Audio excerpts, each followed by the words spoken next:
Tigers won the toss. They have deferred. Clemson will get the football first, and that will mean Trevor Lawrence. Darian Kendrick is back deep from the 3. All purpled out. And he'll bump into his teammate and be dropped at the 21-yard line. Don't be fooled by the Hollywood hair. He is the most un-Hollywood person ever, according to Dabo Sweeney. He's got great salad, lettuce, whatever you want to call it, and tremendous numbers. 19 touchdowns. Leads the ACC. Make no mistake about it. Tonight, another opportunity for Trevor Lawrence. Just his 7th start. Every opportunity he has to come out and start a game, especially at night here at home, and to continue to progress is a step in the right direction for number 16. And to be blessed by having a back behind him like Travis Etienne. Lawrence comes out throwing. Completing the T. Higgins on first down. It's first down yardage, and that's how the Tigers roll. This Duke defense will be certainly without its top 4 players on the defensive side. They're playing starting 8, either true freshmen or sophomores tonight in this game. Certainly a challenge. This time, give it to Etienne. Trying to get to the edge, and he'll be stopped to gain a 1 down for the Tom McShay matchup. Well, tonight, I think on this side of the ball, T. Higgins is the guy you have to watch out for. He's 6'4", 200 pounds, and he's going to be going up against a corner in Michael Carter, who's a good player, but only 5'10", 180 pounds, so a big size advantage for the vertical threat in Higgins. On second down, Lawrence to throw again, the quick throw. It's Hunter Renfrow. And he'll be short of the marker. Michael Carter brought him down to bring a 3rd and 1.5. It's nice recognition early from Trevor Lawrence. Hunter Renfrow was the only receiver to the trip side that was uncovered, didn't have press coverage on him, so you just raise up, give him the ball quickly, and we all know this young man is getting to late November. This is when he starts to show up big. 39th consecutive game with a reception. That is a new school record. Quick throw on 3rd and 1 is incomplete. Off the fingertips of Renfrow. Normally reliable there, can't bring it down, and it's 4th down. Yeah, that's an interesting play call on 3rd and 1. I think you want to come out and establish the run game, the physical run game. This is a Duke defense that's given up in the last 3 games over 1,000 yards rushing. So an interesting decision from Clemson to throw the ball on 3rd and short. And the Duke players were all saying, hey, we need to make 1 tackle to settle down and feel comfortable. Clemson able to get the first down on the first play, but 3 and out after that. Will Spires is back deep to punt. DJ Ramming will return for Duke. Ramming from the 9, bit of a hesitation, and that's where he is dropped. So Duke will start with rough field position after a 51-yard punt. Daniel Jones, you want to be in the NFL? You're going to face an NFL front 4 tonight. Yeah, well, certainly when the NFL scouts watch the film from Daniel Jones, they're going to look at this one first. They want to see how he plays against the best. And there's no question this Clemson defense is among the best in the country.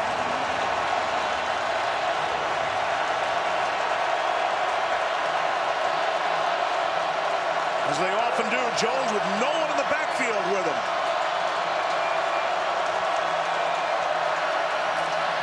Quick throw, and that'll be the plan all night long. Daniel Helm, the tight end. Well, Daniel Jones comes in as a very hot quarterback. You see his numbers from a week ago, probably the best game he's played for the Blue Devils.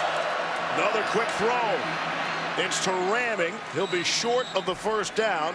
Kayvon Wallace makes the stop. So, Leaves, we're going to see a couple things early from Duke offensive. As you mentioned, we're going to see a lot of empty formation, and you're going to be throwing the ball quick. That's how you neutralize a big defensive line like this. And then the other thing you're going to see is a lot of tempo. Try to get this big defensive line running, and you got to get the first down for that approach to work.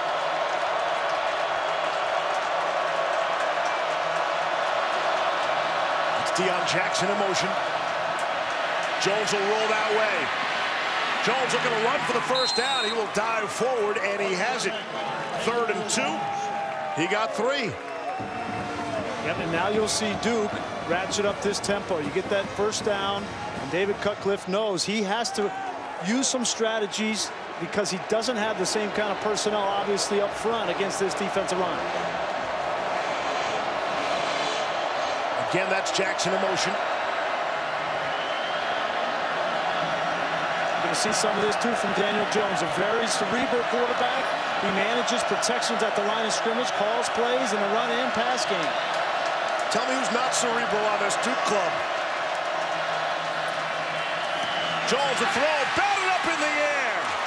And Christian Wilkins was blocked away from intercepting it by Daniel Jones. Dexter Lawrence got the hand up. So one of the things they'll teach these defensive linemen against a quick passing game, you're not going to get to quarterback, but get your hands up.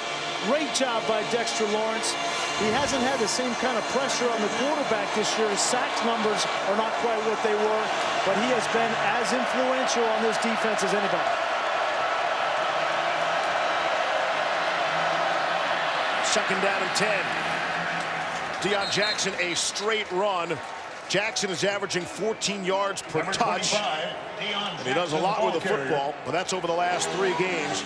He is the key to the offense going forward. Well, he has those numbers touching the football. A lot of it is because of what he does as a receiver out of the backfield, more so than as a running back. In Return game as well. Yep. Third down and 8. Try to avoid this all night. Play fake. Jones with some time. Throws, and Jonathan Lloyd coming back. It's actually a loss on the play. A.J. Terrell, excellent coverage, and his 4th down. Yeah, this Clemson defense, you might get them once for a first down, but they're gonna make adjustments. Brent Venables, one of the best in all of college football, with his scheme, knows exactly the strengths of his players, and I think they will get better as this game goes on against this Duke attack. Amari Rodgers had a successful trip to Boston a week ago. Had a 58-yard punt return for a score. And he will signal for the fair catch. And Clemson will take over. Second opportunity at their own 35 after the 40-yard punt from Austin Parker. Scoreless early on from Clemson. Leave it. Kind of you to notice, Adnan, thank you. Clemson off that win at BC, 27-7 last week. Clemson's defense able to knock out the Eagles starting quarterback in that first quarter. Etienne, the ball carrier. Duke does come in, Grease, you mentioned it. I mean, they're without their single 4 best players on defense. Their top 4 out of 11, all injured out of this game tonight. I think you'll notice when you look at that defensive tackle, linebacker, corner, and safety, that's all 3 levels of the defense, and so they certainly have a tall task coming in to Memorial Stadium in this situation. And Mark Gilbert, especially of all of them, he is the nationally recognized quarterback, among the better corners in college football, and they'll miss him as Amari Rodgers makes the reception on Leonard Johnson. And of course, they come in, there's no good time to come into Clemson with those injuries, but at a time when the Tigers are really humming on offense lately. Yeah, certainly. They're getting used to this new quarterback and the way that he operates this offense. It's a little bit different than they've had, obviously, with Kelly Bryant. More of a reliance throwing the football. Here comes the pressure up the middle. Lawrence rolled and missed again. Cannot connect with Hunter Renfrow for the 2nd time on a 3rd down conversion. And it's another 4th down of that Duke defense, minus those 4 big guys. Opportunity knocks for somebody else. Absolutely, and you see here Matt Guerrieri, a 29-year-old defensive coordinator. You see his first year, he takes over for Jim Knowles, who's now the defensive coordinator at Oklahoma State. Very smart, energetic young man, and David Cook very excited about his future. Spires boots it in the air from the 35. Ramming will drift back and take it at the 3. Try to make something out of nothing and will lean forward to the 15. There is a flag down. 2 flags. It's a 53-yard punt. Here in the return, holding by number 96 of the return team. The penalty is half the distance to the goal line. First down. Chris Rumpf flag there. Well, Monday night, we've got 2 of the best teams in the NFL. Patrick Mahomes will lead the Chiefs against Jared Goff and the Rams. You can catch that game at every ESPN show on the ESPN app. So start your free trial of ESPN Plus today. You would think that one would need limited promotion. Yeah. That is the highlight of the NFL regular season to this point. That's the only NFL game I actually put down on my schedule on my phone. You know, make sure I know. Sit at home with the kids and watch that one. Must-see television.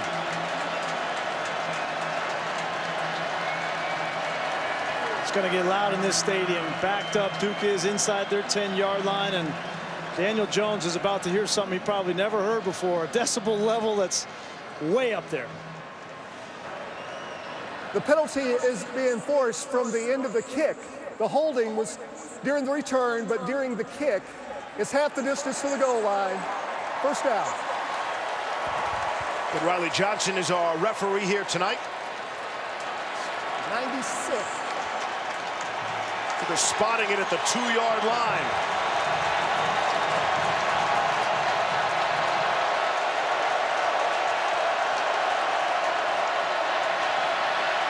Got good protection. Looked everybody off and then threw to the right to Jonathan Lloyd, who could not bring it down. Terrell on the coverage. Todd, how loud is it down there? It's loud, and the other thing is I'm standing about 5 yards behind Jones as he's trying to signal in the plays and let his teammates know what's going on. He's struggling with that. And then I'm just staring at these 4 defensive linemen and thinking, man, I'm glad I'm behind here in the goalpost. Calls for the snap. Off the play fake, able to complete to Davis Copenhaver. His tight end, Kendall Joseph, made the stop. Well, I think you see early on what David Cutcliffe, his approach, no matter where you are on the field, backed up inside your 5, the best thing that Duke does is throw the football with Daniel Jones. So no matter where you are, this game is going to be on his right arm.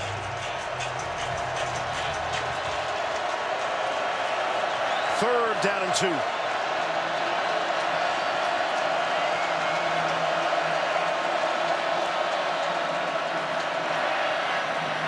Swings it out to Deion Jackson.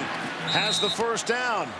Isaiah Simmons knocks him out of bounds. Grease, I know it's early, but they do not appear to be fazed by the bright lights and the noise. They seem as cool and calm as they were when they met with us yesterday. Yeah, certainly. What do they have to lose, though, Leaves? You know, come in here, play your game, play with tempo, take your best shot. And if you're Daniel Jones, everybody knows you're up against it here.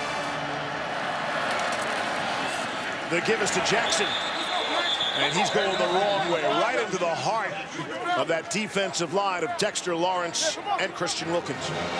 The matchup on this side of the ball, really, you saw it on that last play with Jack Wallabaugh, the Ohio State transfer at center, number 50, going up against any one of these 3 defensive linemen in the interior, but Dexter Lawrence especially, he's giving up 50 pounds. We're going to need to see some double teams there.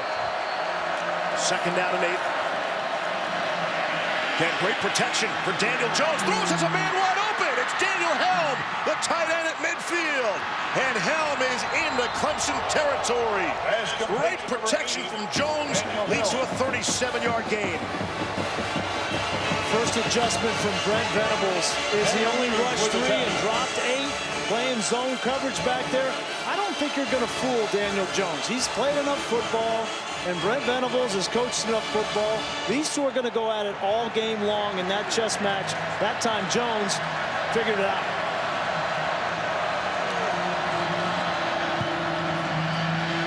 Here's Jones again. He'll loft one. And he's got a man open, and it's knocked away at the last second.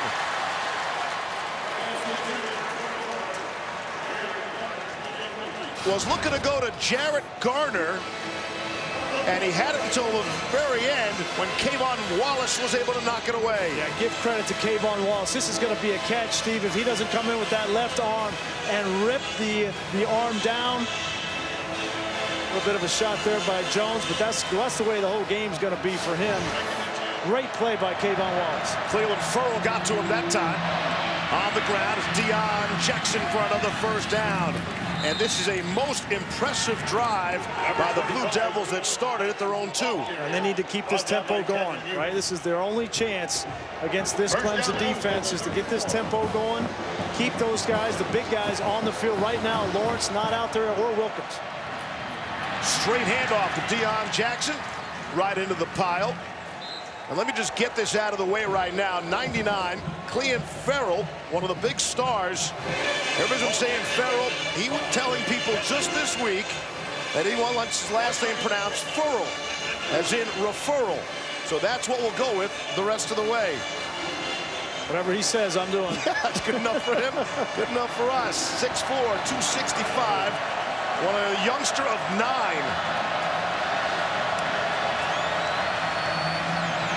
Second down and 9. It's Jackson making plays, and yet another first down. Chad Smith makes the stop. It's a gain of 10. They catching Clemson by surprise? Well, Daniel Jones, yes, Daniel Jones getting hit on every play, but he's standing in there and making the throw, finding the open receiver. He may have to get to his second, third receiving option, but he's finding them consistently. And so far, Deion Jackson out of the backfield has been a mismatch problem for Clemson. 1st and 10. Lawrence and Wilkins are back in. That's Jackson in motion. Backside pressure. Austin Bryant was coming, but there's a flag. Offense, number 77. 5-yard penalty, first down. That's Robert Kraling, the redshirt sophomore. Duke trying to do something that no one else in the country has been able to do to Clemson. From the 28. Tigers have not allowed a first quarter touchdown all season long. Think about that for a second. Only team in the country. Notice that Clemson has been playing with no safety in the middle of the field pretty much on every single snap. 1st and 15 after the marker. Jones throwing and completing to Ramming, and he'll scoot out of bounds. And the reason why they're playing with no safety, Steve, is they're not worried about the vertical passing game right now. They know that they have to throw the ball quick because of this defensive line, so they're playing the perimeter more so than the middle of the field. I'd be surprised if Duke tries to take a shot there soon. Pressure, lofts one down the sideline, and again, Ramming unable to get to that one. Terrell running with him step for step. And that's a good example of it. A quarterback can loft the ball up like this knowing there's no free safety back there, but Ramming just not physical enough to get around the corner. Terrell. 3rd down and 7. Clemson rushing just 3. Jones buying himself some time, and now he'll look to take off for the marker and won't get there. Isaiah Simmons came up to make the stop. It'll be 4th down. He doesn't get the first down, but really impressed by Jones there, feeling the pressure, keeping his eyes downfield, stepping up and knowing when it was time to bail on that pocket. It's a nice job by Simmons, too, Todd, to get that big quarterback on the ground. Simmons starting for the first season, taking over for Dorian O'Daniel. He's getting better and better each week on film as I've watched. Here's Colin Wareham on to kick it out of the hold of Jackson Hubbard. This will be a 33-yard attempt for the 5th-year senior. On the way to give Duke the lead on senior night. That score will flash around the country. 3-0 Duke. A couple of classes with 51 victories. The Crimson Tide class in 2014 had 53 wins. Think about that for a second. Kendrick from the goal line for Clemson. Trying to go the far side. There is a flag down. The Tigers will have the football. Again, trailing 3-0.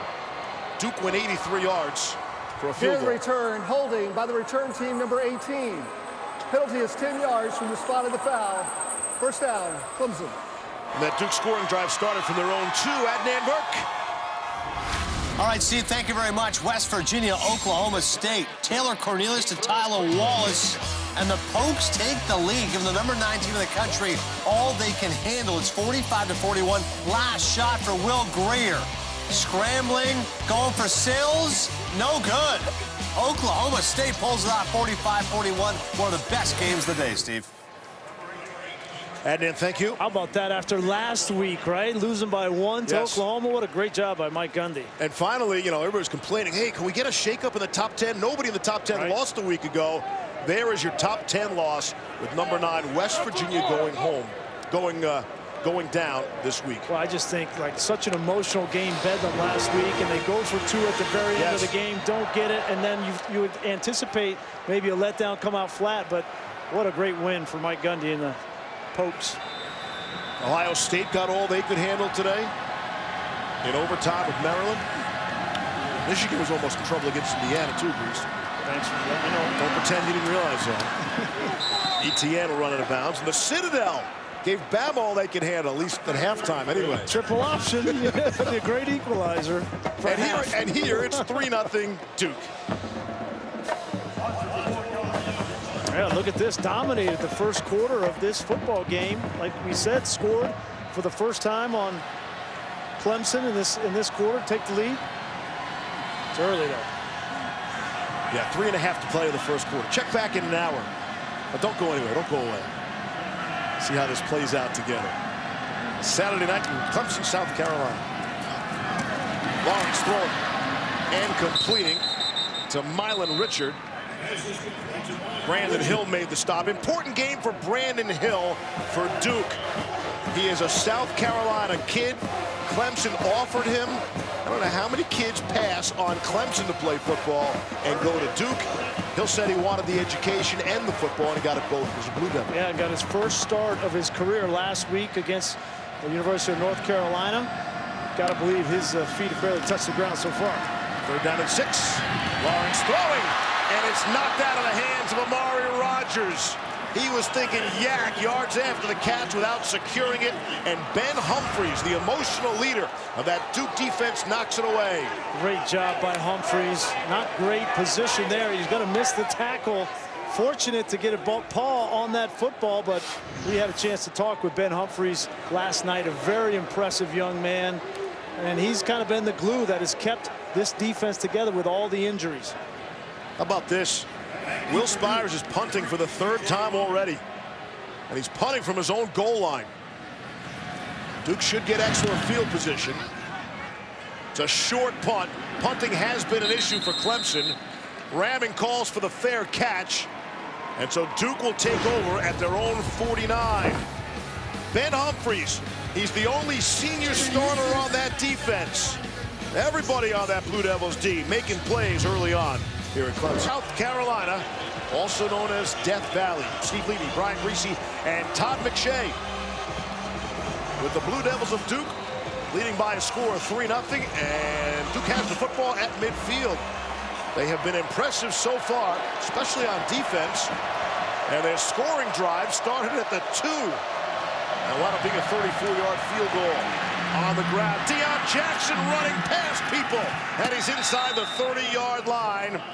Denzel Johnson made the stop, and Jones took another hit. Well, yeah, they're getting yardage in the run and pass game, but Daniel Jones is bearing the brunt of the damage because these defensive ends have been taught to hit him at the mesh point. 22 yards for Jackson on the last run. Here's Jones now, throwing against his body. It's batted down. Furl got the big hands up. That pass had no chance of being completed. He was in a difficult spot, rolling against her throwing arm. This is very difficult. Ill-advised, trying to squeeze that ball in. He's actually lucky that Furl knocked it away.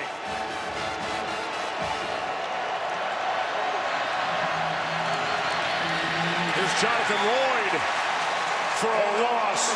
Christian Wilkins and Furl come up to make the stop. Seems like Clemson is taking things a little more seriously on this possession. Well, it's like anything else, right? You have an opportunity to see a team for 2-3 series. Brent Venables gets a chance to talk to him on the sideline. They come up with a strategy and then execute it. 3rd and 13.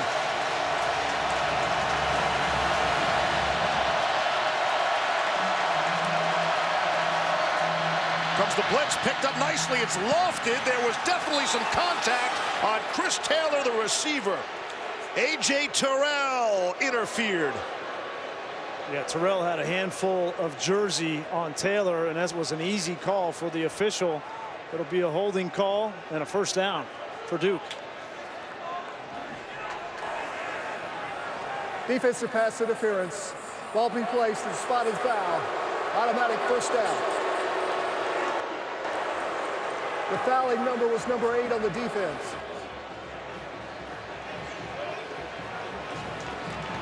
Dabo has seen his offense come out flat and get 3 3-and-outs, and now his defense with an untimely penalty. Here's Jones, quarterback keeper. Daniel Jones on the quarterback. Second and 4 situation. If you're Duke now, you got to take advantage of these mistakes early. You have to get touchdowns, not field goals. Easier said than done against this front. These fans, they came for a party, Grease. They came for a celebration. They did not come for a nail-biter and some drama. Second and 4. Jones trying to run it again. Won't get back to the line of scrimmage. Dexter Lawrence made sure of that, and then he lets you know about it. The flex. Third down as we hit the final minute, quarter number 1.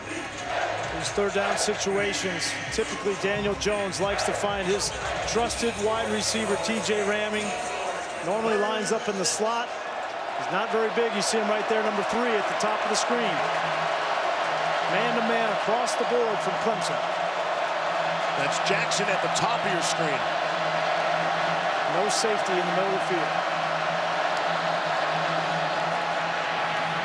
Jones trying to hook up with Ramming on the timing. Came out of his break a little late.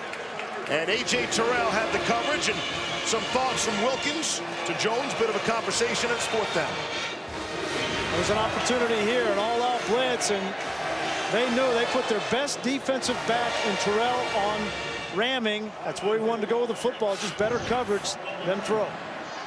Here's Colin Wareham. He's a 5th-year senior, but this is the first year he's actually kicking the football. The walk-on hit earlier from 34. This from 32 to boost the Duke lead to 6-0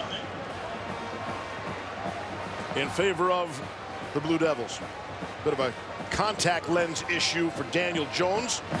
We've all been there. He's been hit more in this game in the first quarter than probably he's been hit in the half of games. So David Cutcliffe, one of the best of all time. Call him the Oracle with respect to quarterbacks, and you see his success. Certainly turned around this Duke Blue Devil program. They'll go to a bowl game for the 6th time in the last 7 years. That's like the best stretch for Duke going back to the 60s. So he told a lot of funny stories about how things have changed. They wanted to go on game days into the beautiful chapel they have on campus there, and everybody's like, no, there are weddings in the chapel. Like any other place in a big football program, the football team comes first. Well, not way back when David Cutcliffe took over. And I love how he said, you know, our field had all kinds of lines on it for soccer and for lacrosse and all these different things. And the quarterbacks and the receivers didn't know where to line up because there's too many lines. He's like, enough of that. I just want the gridiron lines, the old-fashioned way. Right. And unfortunately, those weren't the only things on the football field he was worried about. Some people used to walk the dogs, yes. So it wasn't what you would think of a top-notch program at that point. But the turnaround's not complete, but it's headed in that direction. Kendrick will leap over a player or two. So this Clemson offense we have heard so much about has yet to put a point on the scoreboard. They came in averaging 46 points per game. And you see the rushing, not a single rushing yard this evening so far. Dabo Sweeney had a long talk with that offensive line on the sideline during that break, and you can guarantee that this offense is going to come out with a more physical mindset trying to run the football. There's a rushing yard or two. It's Tavian Feaster, his first carry of the night. The junior from Spartansburg. The final seconds will tick down. That will do it. Raise your hand if you thought Duke would be shutting out. The Clemson Tigers came into this game averaging over 250 yards rushing a game.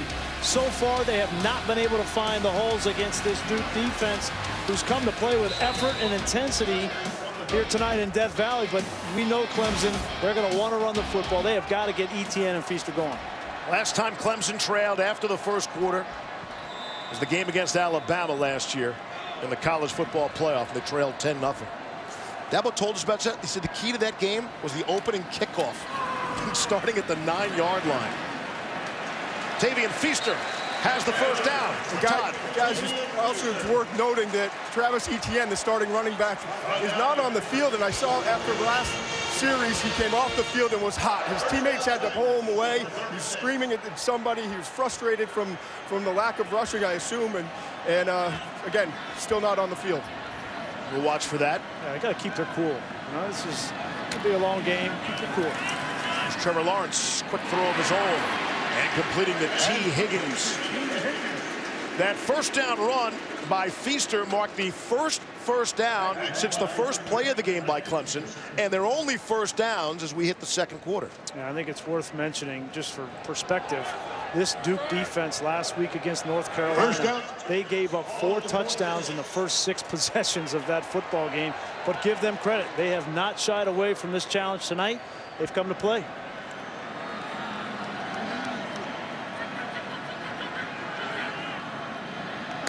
That's Amari Rodgers in motion. On the ground. Feaster is rocked. Back to the line of scrimmage, maybe. Stopped by Lummy Young. Lummy Young comes right off the edge, unblocked. And we talked about Brandon Hill and how much this game means to him, being a big fan of Clemson growing up.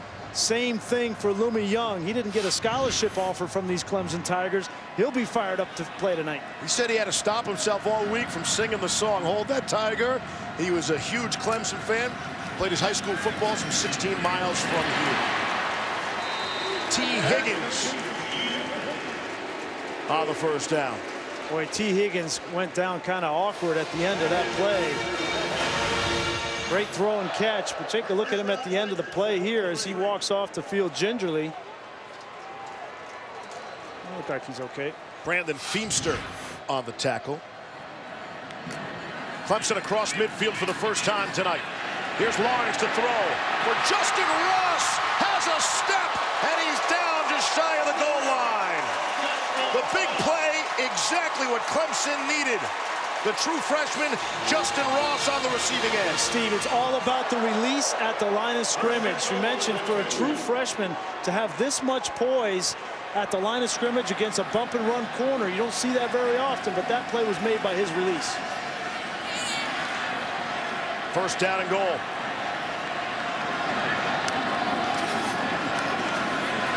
Feaster squeezing through for the score. Touchdown Clemson. And we're tied for the moment.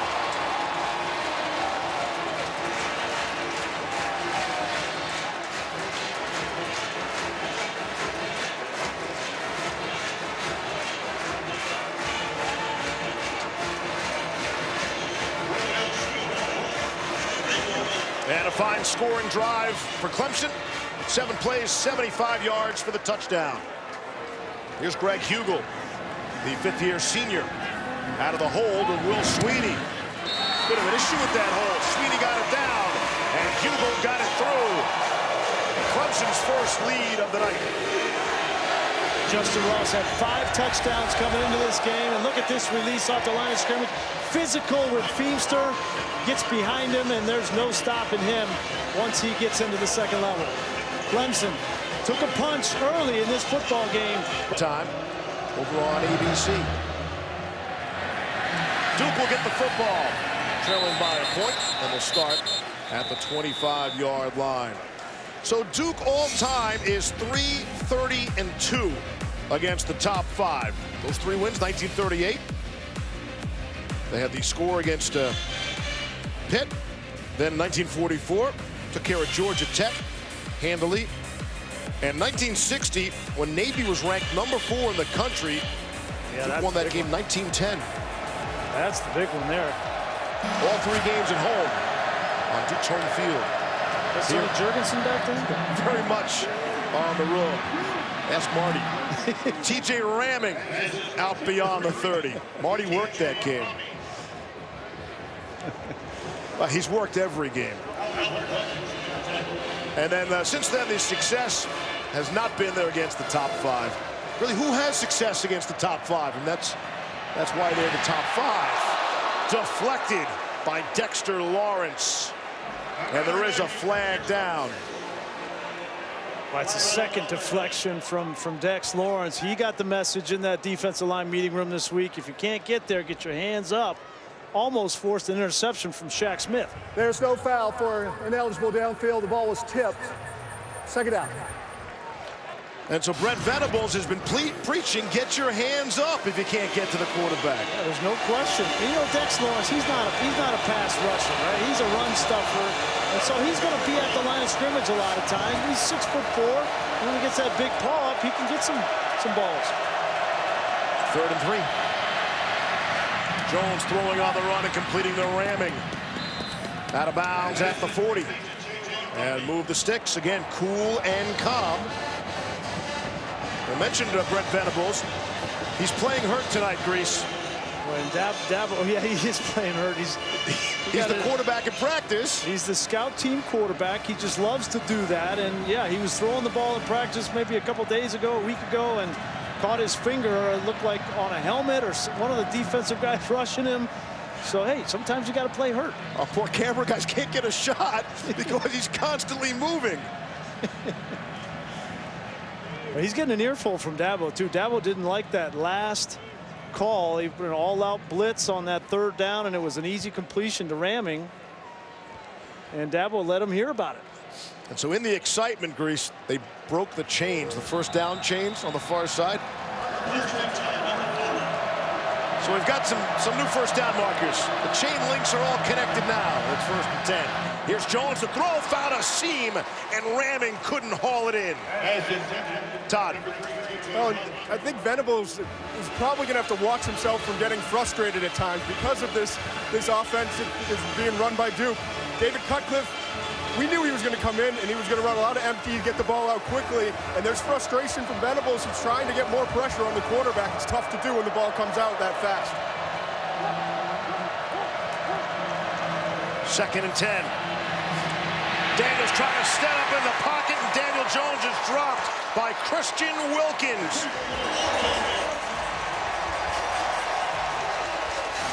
It's only a matter of time. You're not going to be able to block these guys forever, and especially one of the best in college football. He gets matched up on the right tackle, Kraling, and that is no match for Christian Wilkins. You don't need, I don't think, if you're Brent Venables, you don't need to bring pressure to get to the quarterback. You got the best defensive line in college football. They get to him there without the pressure. Daniel Jones swung around, and finally he'll be dropped. Clelin Ferrell knocks him down, and it's 4th down. Maybe that's what Dabo was yelling at Brent Venables on the sideline. Why are you blitzing? You know who we have rushing, right? It's mismatches across the board. Kendall Joseph wasn't able to get him on the ground, but the effort from Ferrell gets the sack. And that's a fish, it looks like. It's a classic react with the fish. Boston Parker gets some pressure, but he'll get it away. Amari Rogers and pops up, and he catches it. Now trying to make something out of nothing. Could have been disastrous. And it winds up being just okay. How's it fishing around these parts? Not much of a fisherman myself. 54-yard punt. Trevor Lawrence loves to fish. They ask you what you... That was October 13, 2008. Dabo had just been promoted to interim head coach. Told everybody about all-in. And each week, Dabo to this day gives the players all-in poker chips. They drop their chips in a bucket before the game, showing they're all in for this one.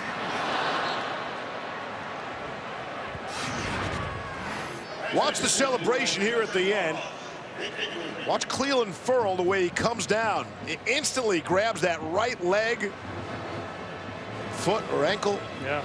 Well, it was bizarre. Looked like they were looking at his knee on the sideline. They're going to quickly get him under that 10. Hopefully. He's got a smile on his face anyway. I don't know if that was a smile or a grimace. A little smile. That would be good news. Travis Etienne is back in the game. That's also good news for Clemson. And it'll bring up a 3rd down. You mentioned that that press conference from 10 years ago with Dabo Swinney, and look how young he looked back then, and how much he's accomplished in a decade's time. And last week kind of consummated those 10 years. His first win was at BC, yes. And then last week that big win up there in the cold at BC was an emotional week for him, and certainly something that he could be proud of for many, many years. 3rd and 10. Protection is good for Lawrence. Now with some pressure. Throws, and Renfro can't come up with it. And he's down. That might be more frustration than injury. We'll see. Oh, he laid out for that football. And he's definitely down. Boy, in back-to-back series, defense and offensively, Farrell goes down, and then Renfro. Yeah. See if we can see when he lays out for this football, Steve. Does he come down on the football? Let's hope the it's just side that. of his head hits the ground.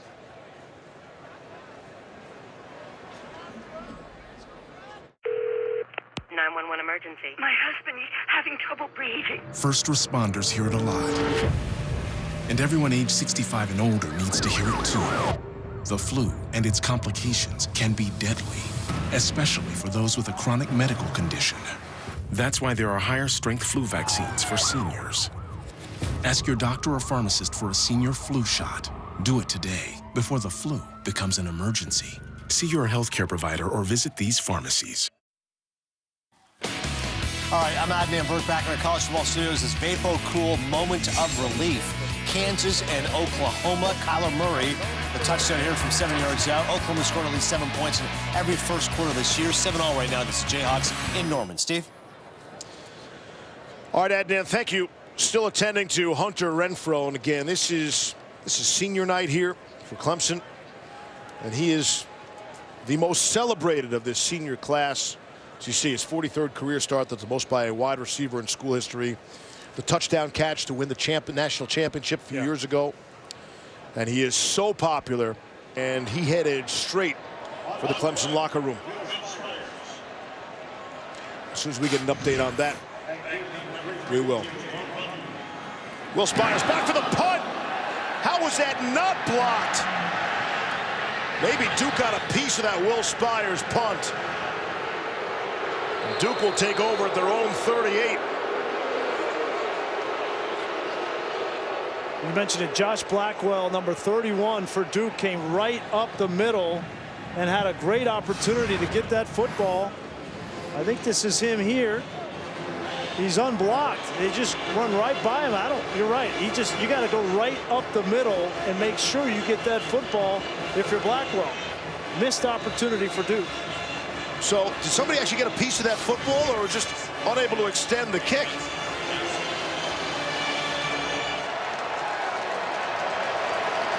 Clemson's 4th punt in 5 possessions. I guess somebody must have gotten a piece of it, or else it would have been a flag on the play. So Duke comes out throwing, and they get half of it on first down. Daniel Jones to Noah Gray, his first catch of the night. As we wind under 10 minutes to go here in the first half. Clemson 7-6 over Duke. The Tigers have punted 4 times in their first 5 possessions. Daniel Jones had to hurry that one a bit, had pressure behind Jonathan Lloyd, his intended target. Brings up a big 3rd down here again. Last 3rd down, last 2 third downs he has targeted ramming. Here's ramming with one man-to-man coverage on Trayvon Thompson in the slot.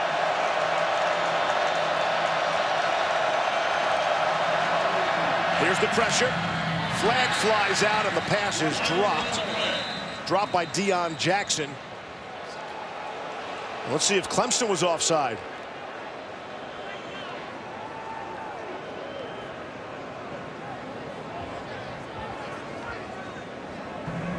Offside, defense number 99. That 5-yard penalty will result in a first down. That's Furl a little too eager, Todd. And listen, I just wonder at some point, all these body blows, are they going to add up on Daniel Jones? We're learning one thing about him tonight, though. He is a tough dude. Well, Todd, you knew that he was going to take those shots when you signed up to play in this game, right? This is the best defensive line in the country. And in order to win this game, you got to stand in there, make some throws, and take those shots. Started out wearing white. He's going to be wearing green by the end of this night. Quick throw, able to complete. Damon Philion Johnson, his first catch, and it's a gain of 7. Well, the good news for Clemson is that there's good news and bad news. Cleveland Furl is back out there healthy, but he was offsides and gave him another first down on that last. I always hate that option. You want the good or the bad first? Which one do you want? I like the bad first. Get that out of the way, then give me the good news. Next time. 2nd and 3. Daniel Jones underneath. It's TJ Ramingler going to spot him short. His 5th reception of the night already. They're going to wholesale change here on 3rd and short. They bring Daniel Jones out of the game. Look at this formation from Cutcliffe, the backup quarterback, Quentin Harrison. 3rd down and 1. The umpire won't let him go. And now they will. Quentin Harris, the backup quarterback, able to get the 1st down and move the pile. I think David Cutcliffe said, listen, Daniel Jones is taking enough shots. He doesn't need to do the speed. Right. Running behind Julian Santos for that 1st down. I think they're going to measure this. They're not just going to automatically give it to him. See the hits on Daniel Jones tonight. He has held himself certainly up against this this defensive front, but still a 1-point game. They're going to eventually have to make these plays down the field and get the ball in the end zone in this game. 1st down helps. Got the new chains. Everything going all right on this drive for Duke. The NFL people must love this take that they would pop in from this 1st half of Daniel Jones. You want to see him in adverse conditions. He's never faced anything like this before. Not here at night against this team. So the area of the field where they may want to take a shot downfield. Deion Jackson in motion is a big play threat. Jones running left, throwing across his body to Ramming. Not a lot of running room, and an outstanding tackle. Trayvon Mullen made the stop. Excellent tackle. Loss of 5 on the play. This was a well-designed play. Wide receiver screen. They're going to pull the tackle out to block Mullen. Watch him get around the tackle, cradling, and then gets Ramming on the ground. Excellent job. So 2nd and 15. Blitz right up the middle. Jones will loft one for Lloyd, and he can't bring it down. Isaiah Simmons was running with him step for step. 3rd and 15. Brent Venables just can't help himself. He's going to continue to bring pressure. This time he brings both linebackers, and no time for Daniel Jones even to set his feet. He's just throwing that ball up to Lloyd, thinking he's got a mismatch on Isaiah Simmons, which he did, just not able to get enough time to make an accurate throw. 3rd and 15. Time to get loud, Death Valley. Jones under pressure, stays on his feet. Now we're trying to run for it. We'll get a lot of the yardage back. Wilkins brought him down in the end, about 5 yards short of the 1st down marker. That was a big-time play from Daniel Jones. May be worth 3 points when it's all said and done. They were out of field goal range, and now he may give them an opportunity to attempt a field goal, or David Cutcliffe may just decide to go for it here on 4th down. They are 4th and 4 at the 36 of Clemson. Offense will stay on the field.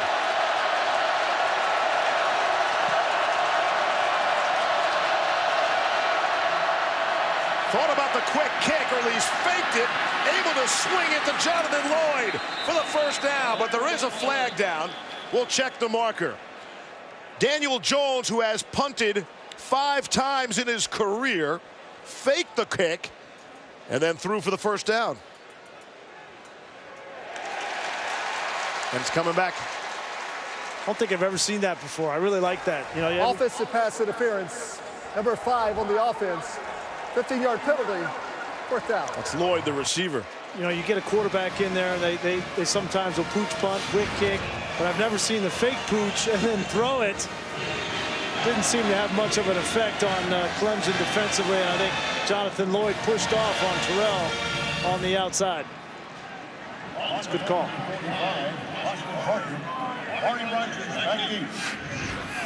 Okay, you got to respect that quick kick, because Jones has done it.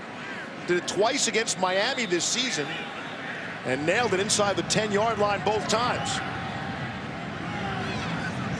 On their side of midfield now. And the punt. And it will go into the end zone.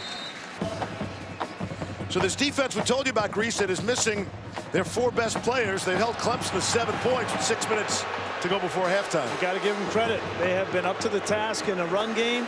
Clemson has not been able to get anything going in that area, and that's really where their offense starts. When they play well, they run the football, and the play action comes off of it. 2nd and 10. Lawrence a throw, trying to zip one in there to T. Higgins. Couldn't bring it down. And as good as Trevor Lawrence is, okay, as talented as he is, if you're a defensive coordinator, where do you want to put the game on Clemson's shoulders? You want to put it on the true freshman. No question. And that's exactly what Guerreri, the defensive coordinator for Duke, has done. He said, I'm going to take away the run game and force you to throw the football. And that's how we want to force you to try to win the game. Guerreri looks like a true freshman himself. I'm not buying the 29 years old thing. Lawrence missed last 4. 3rd down and 10. And the Etienne might have moved. False start. Offense number 9. 5-yard penalty. 3rd down.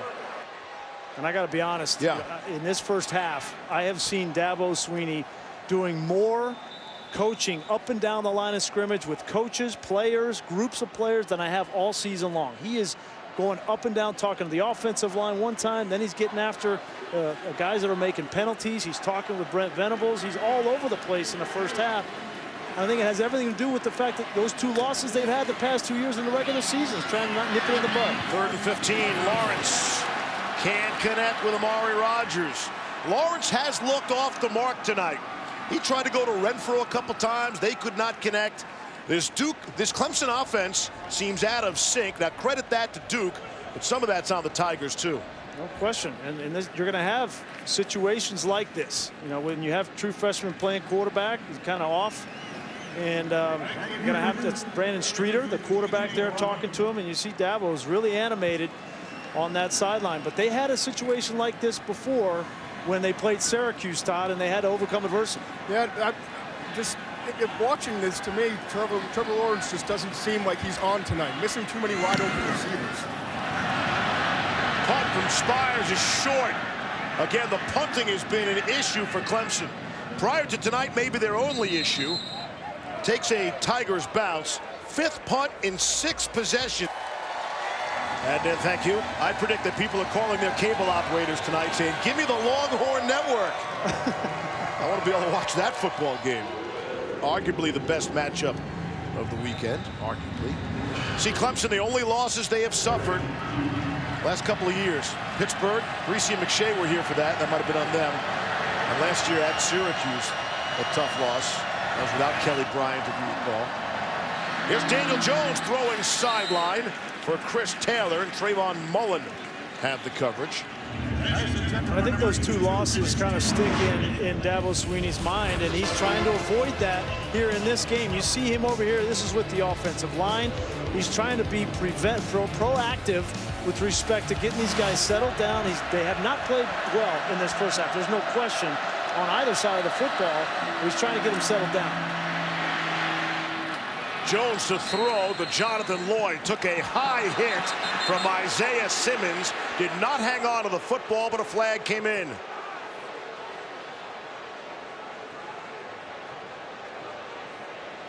You look at targeting on Isaiah Simmons because that's a defenseless receiver. Personal foul, targeting, defense number 11. 15-yard penalty. It's an automatic 1st down, and that play is under further review. They will look at it. So remember, in this situation, right, you've got a receiver trying to catch the football, by definition a defensive receiver, and so any hit to the head or neck area, it has to be forcible contact to the head or neck area, by definition is targeting. Now the replay official will have to make this determination. Is that forcible or not? It's a hand, right? It's a, we're so used to seeing a target with your crown of your helmet. That's a slap to the top of the helmet. It doesn't have to do with the crown, right? Because this is a defensive. Well, I understand that. Right? Usually it is. We're always talking about the crown of the helmet. That looked like a slap to the top of the helmet. And again, this is just the definition of the rule. And that replay official, the only determination he needs to make at this point, it was that forcible contact or not. Tom Zamorski is our replay official.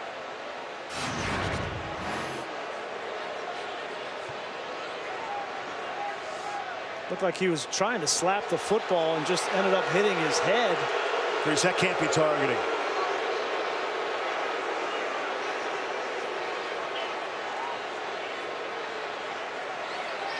Again, the spirit of this rule is these guys that are defenseless, that they're trying to protect that head and neck at all costs, right? And I agree with you. That to me does not characterize forcible contact. After review, there's no foul for targeting. It'll be third down. And time again, you know, we see these defenders doing anything they can to get the football out, and they work hard all week long, and they deserve to be in these games. Unless it's clear, then I don't think you call targeting. But that was well done by the official. Yes. Let the replay booth fix it. Yes.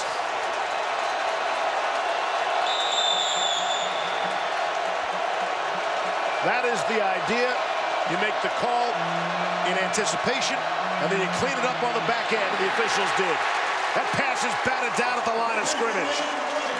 Christian Wilkins got a hand on it.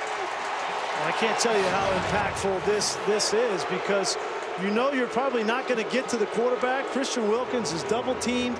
That was going to be a completion for a potential first down. Instead, you get off the field with the third time they've batted a ball down. Wilkins and Lawrence keep getting those hands up. 27 pass attempts already for Daniel Jones, who threw it 54 times a week ago in the win over North Carolina. Amari Rodgers crashed into at the 20-yard line. Brandon Hill, the big special teams pop. And it stays a 7-6 game. This season, for every field goal and extra point made by participating universities, Allstate will make a contribution to the university's General Scholarship Fund. All of us, thank you, Allstate. 5.5 to play in the first half. It's a 7-6 game. For the review. They're going to look at targeting on the return of that punt. Well, you mentioned Brandon Hill came running down and laid a big stick on Amari Rodgers. And again, a punt returner by definition is a defenseless receiver. A defenseless player, excuse me.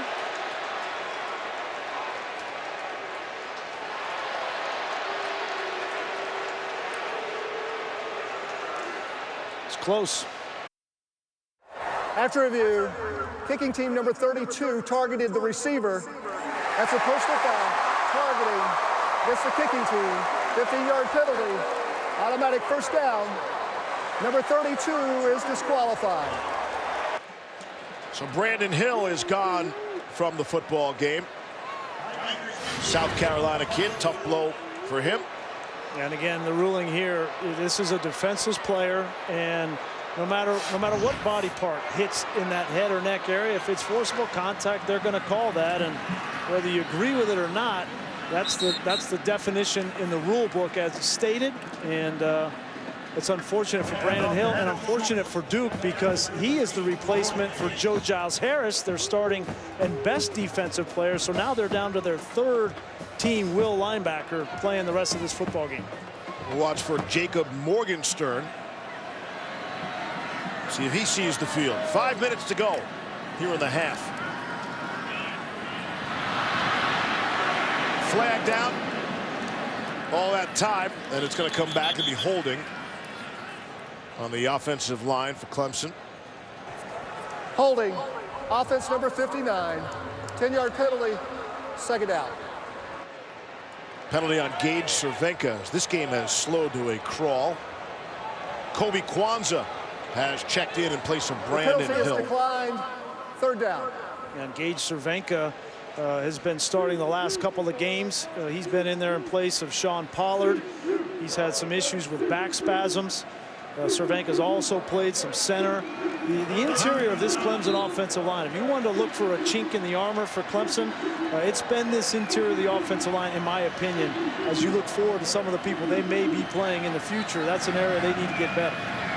See if Duke's going to bring all that pressure. They'll just rush 4. Lawrence has missed his last 6. Drops that one in there, and then it is dropped. Darian Kendrick had the football in his hands and was thinking green grass and 6. Beauty of a ball for Lawrence is dropped. It was his best throw of the night so far, and he did a great job, too, with the pre-snap read. He saw the cornerback was coming off the slot. The safety then worked down into that number 2 receiver, so he was able to put that ball up down the sideline. It's got to be caught. True freshman from Rock Hill, South Carolina. And on 4th and 9. Will Spires, another punt, yet another punt. TJ Ramming, the fair catch. Adnan Verk, the update. All right, Steve Levy. Cincinnati's taking on UCF. College game day is there. Mackenzie Milton's been great. Right? Well, here he trips. Kimani fits all over it for the Bearcats. 6-0 right now at the mix. And then thank you. So we asked Dabo about some of the issues, what's going on. He talked about the number 1 issue is the punting. And so we talked about, maybe we'll get into that story tonight. You said that's if Clemson does punt. They have punted 6 times already tonight on their first 7 possessions. 6 punts by Clemson, and we're not even at halftime. It's Britton Brown, the ball carrier, his first time. 22. Trevor Lawrence going over to your true freshman receiver there, classmate. Showing a little leadership. Again, it's Britton Brown. Finally, Duke getting some people back. He missed the last 2 games, had a leg injury, an ankle injury earlier this season. But Cutcliffe likes to spread the wealth and spread the football to 3 running backs. Just hasn't had that luxury with people being injured. And he's not spreading the field anymore. He started the game that way, but they've really condensed. On 3rd and 1. Nothing doing there. Britton Brown, stop for a loss. It's Dexter Lawrence. 4th down. Who else in short yardage situations but Dex Lawrence? Here he is. And I don't care if you try to double team him. We talked about the matchup with Wallaball, the center, and he just whiffs. And a big stop. How big that stop is. If Duke goes down before half and gets points and runs out the clock, they take a lead into halftime. Now you give your offense a chance to get back a little bit momentum. Here's Austin Parker. Able to get it away. Rogers, the fair catch. Clemson will start at their own 32. We said it earlier, Trevor Lawrence has been just off tonight. He's been off. He's been high at times. He's also had to throw into some different looks. He's gotten confused at times, but all in all, he just looks a little bit off, a little bit rattled. And I can't tell you, we talk every week about, to me, one of the most important series for a quarterback is the series right before halftime, right? Because you can really develop momentum in the 2-minute drill. But look at that. I haven't seen that kind of drive chart for Clemson in the last 3-4 years. Halftime adjustments figured to be key. Dabo might tear some paint off that locker room. That'd be like Saban was earlier today. On 1st down and 10. And that pass is dropped. So Lawrence is off, and his backs and receivers aren't helping him out either. No. Back-to-back drops. Etienne, we mentioned that, right? Young players, he's just a true sophomore. He was vocal at the start of this game, wasn't happy with the run game. And as soon as you start running your mouth, right, some of these things start to happen. That's when you have young players like this that are playing a lot of football for you. And where's the leadership coming from on offense right now? It's a question. Got young wide receivers, too, and their leader on the offense, probably Hunter Renfro. And we probably won't see him again tonight. Shaken up after trying to make a catch. Here's T. Higgins, 1st down yardage. 3 minutes to go here in the 2nd quarter. Both teams still have all 3 timeouts remaining. And if it were me, I would start to feed a steady diet to number 5 in purple. T. Higgins is by far their most talented wide receiver, and he hasn't got enough targets so far in this game. From the 45. Here's Lawrence to Amari Rogers.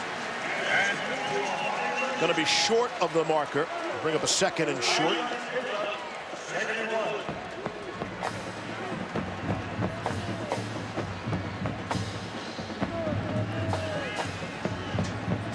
Duke will get the football to start the 2nd half.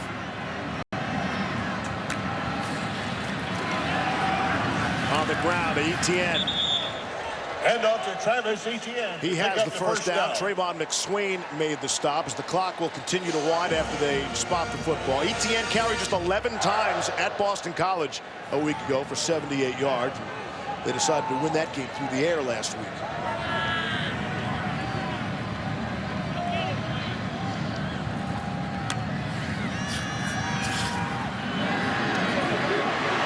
Rodgers lowering the shoulder.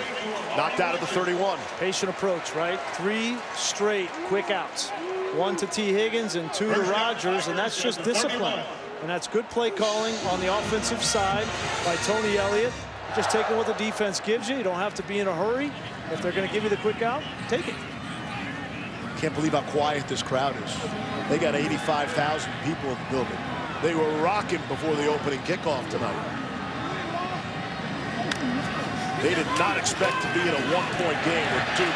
Over the middle and dropped.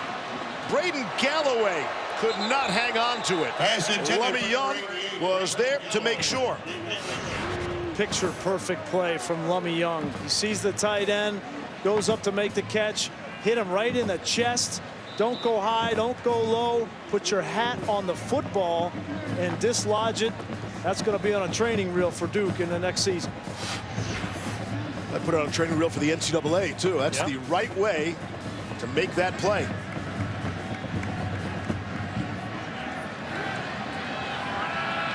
That was Anderson on Anderson, by the way.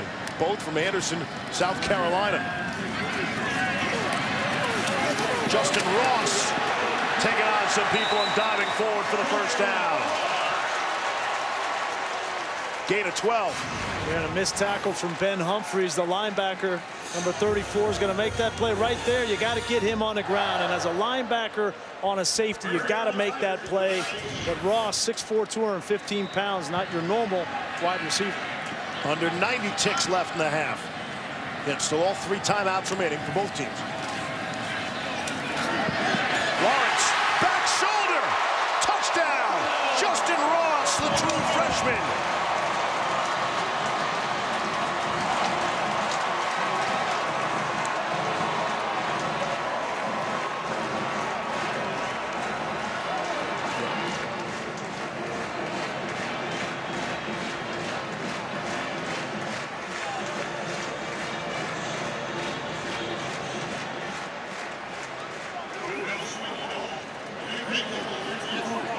Here's Hugel on for the extra point. Able to boot it through. Things will calm down a little bit now. 14-6 Clemson. Well, we talked with Jeff Scott, the offensive coordinator, along with Tony Elliott yesterday, and they mentioned this young man, Justin Ross, true freshman, that he might be one of the next great ones to come through. They've had some unbelievable ones, Sammy Watkins, Mike Williams, and others. But the combination that they have with T. Higgins and Justin Ross, as he begins to get hot towards the end of the season, is a dynamic one. So the guys wearing the T-shirts, wide receiver U, WRU, in pregame warm-ups, and things again start to settle down. It'll be interesting to see how Duke now responds after playing a heck of a football game at this point. Yeah, certainly. They could not have played much better outside of that last drive, but a minute and 16 left with all 3 timeouts. Maybe they can go down and get something on the board before half. This would be a statement as Clemson makes one. With the 14-6 lead with a minute 16 to go. So Clemson has had 8 possessions, 6 punts, and the 2 touchdowns on long scoring drives. Here's Deion Jackson, his first return. He's able to get it out to the 22. Here's Adnan. All right, Steve, coming up with the Mercedes-Benz halftime report, UCF has a chance to climb, but right now trailing the Bearcats. That game is over on ABC. Also, an absolute stunner in Stillwater as West Virginia and the Mountaineers go down, and Ohio State had an epic victory. Join me, Jesse Palmer, and Joey Gallup. By the way, Ohio State, Michigan next. I know Brian Grace is locked in. Back to you guys. Yeah, and then tell Joey we're coming for him. Text messages might be exchanged this week, I imagine. All right, Daniel Jones, what do you got? He's got pressure right in his face, lofts one, and nearly intercepted. Isaiah Simmons running with Jonathan Lloyd. So, Steve, Duke needs to make the adjustment here. That's the third time that this has been the answer against an all-out pressure, and the third time that there's been a disconnect between Jones and the receiver. They need to run shorter routes when there's all-out pressure rather than throwing the ball down the field. Jones, quick throw out to the far side and finds Deion Jackson, the running back, has 14 catches on the season, converted wide receiver to running back. They feel like anytime they get this matchup, what you see on Tanner Muse, the safety, on Jones, that is a clear mismatch for Duke. Ball start. Offense, number 80. 5-yard penalty, third down. Christian Harris, the fifth-year senior.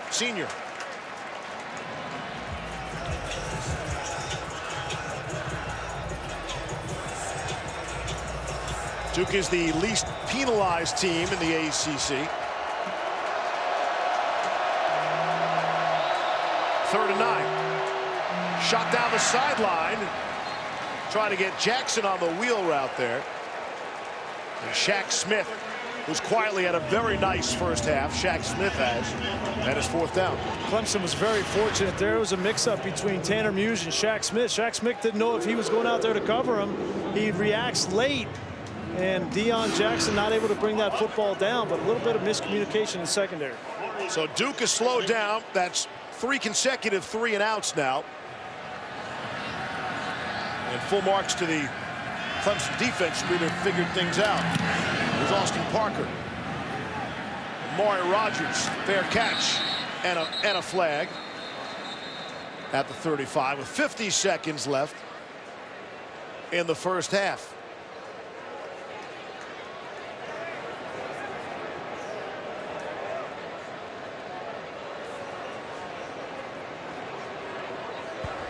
During the kick, holding, return team number 34. 10-yard penalty from the end of the kick. First down. While you ponder that, tomorrow start your day off with NFL Countdown. Patrick Mahomes, Jared Goff. We'll talk about Monday night's big matchup. It's the Chiefs and the Rams. Don't miss that game right here on Monday night. Chiefs and Rams, that should be something. Coverage kicks off 8:15 Eastern on ESPN. That looked like a Super Bowl preview. See what you did there, ponder that. You weren't going for that? For the Sam Ponder thing? Yes. No, I wasn't. Oh, see, I give you too much credit. I got it anyway. I think that's the point. No, that you don't subliminally, you do not get credit. I got it without trying. See? That's how that works. Blind squirrel finds a nut every now and then. Broken clock is right twice a day, Grease. 47 seconds left on this clock. Trevion Thompson on the receiving end. Interesting to see how Clemson plays this. Still with all 3 timeouts. Why not? Yeah, at least a field goal. But yeah, push the ball. Now all of a sudden your quarterback has settled in. He was perfect on that last drive. Continue to take what the defense gives you. Gain of 14 there. And all this while Hunter Renfrow is attended to in the Clemson locker room. Sees a blitz there. Now he's changing the protection, knowing that there's going to be pressure off the edge. Pressure is picked up nicely by Etienne. And it's Kendrick on the receiving end. Excellent stop by Jordan Hayes. It's a short game and a timeout. Use your timeout.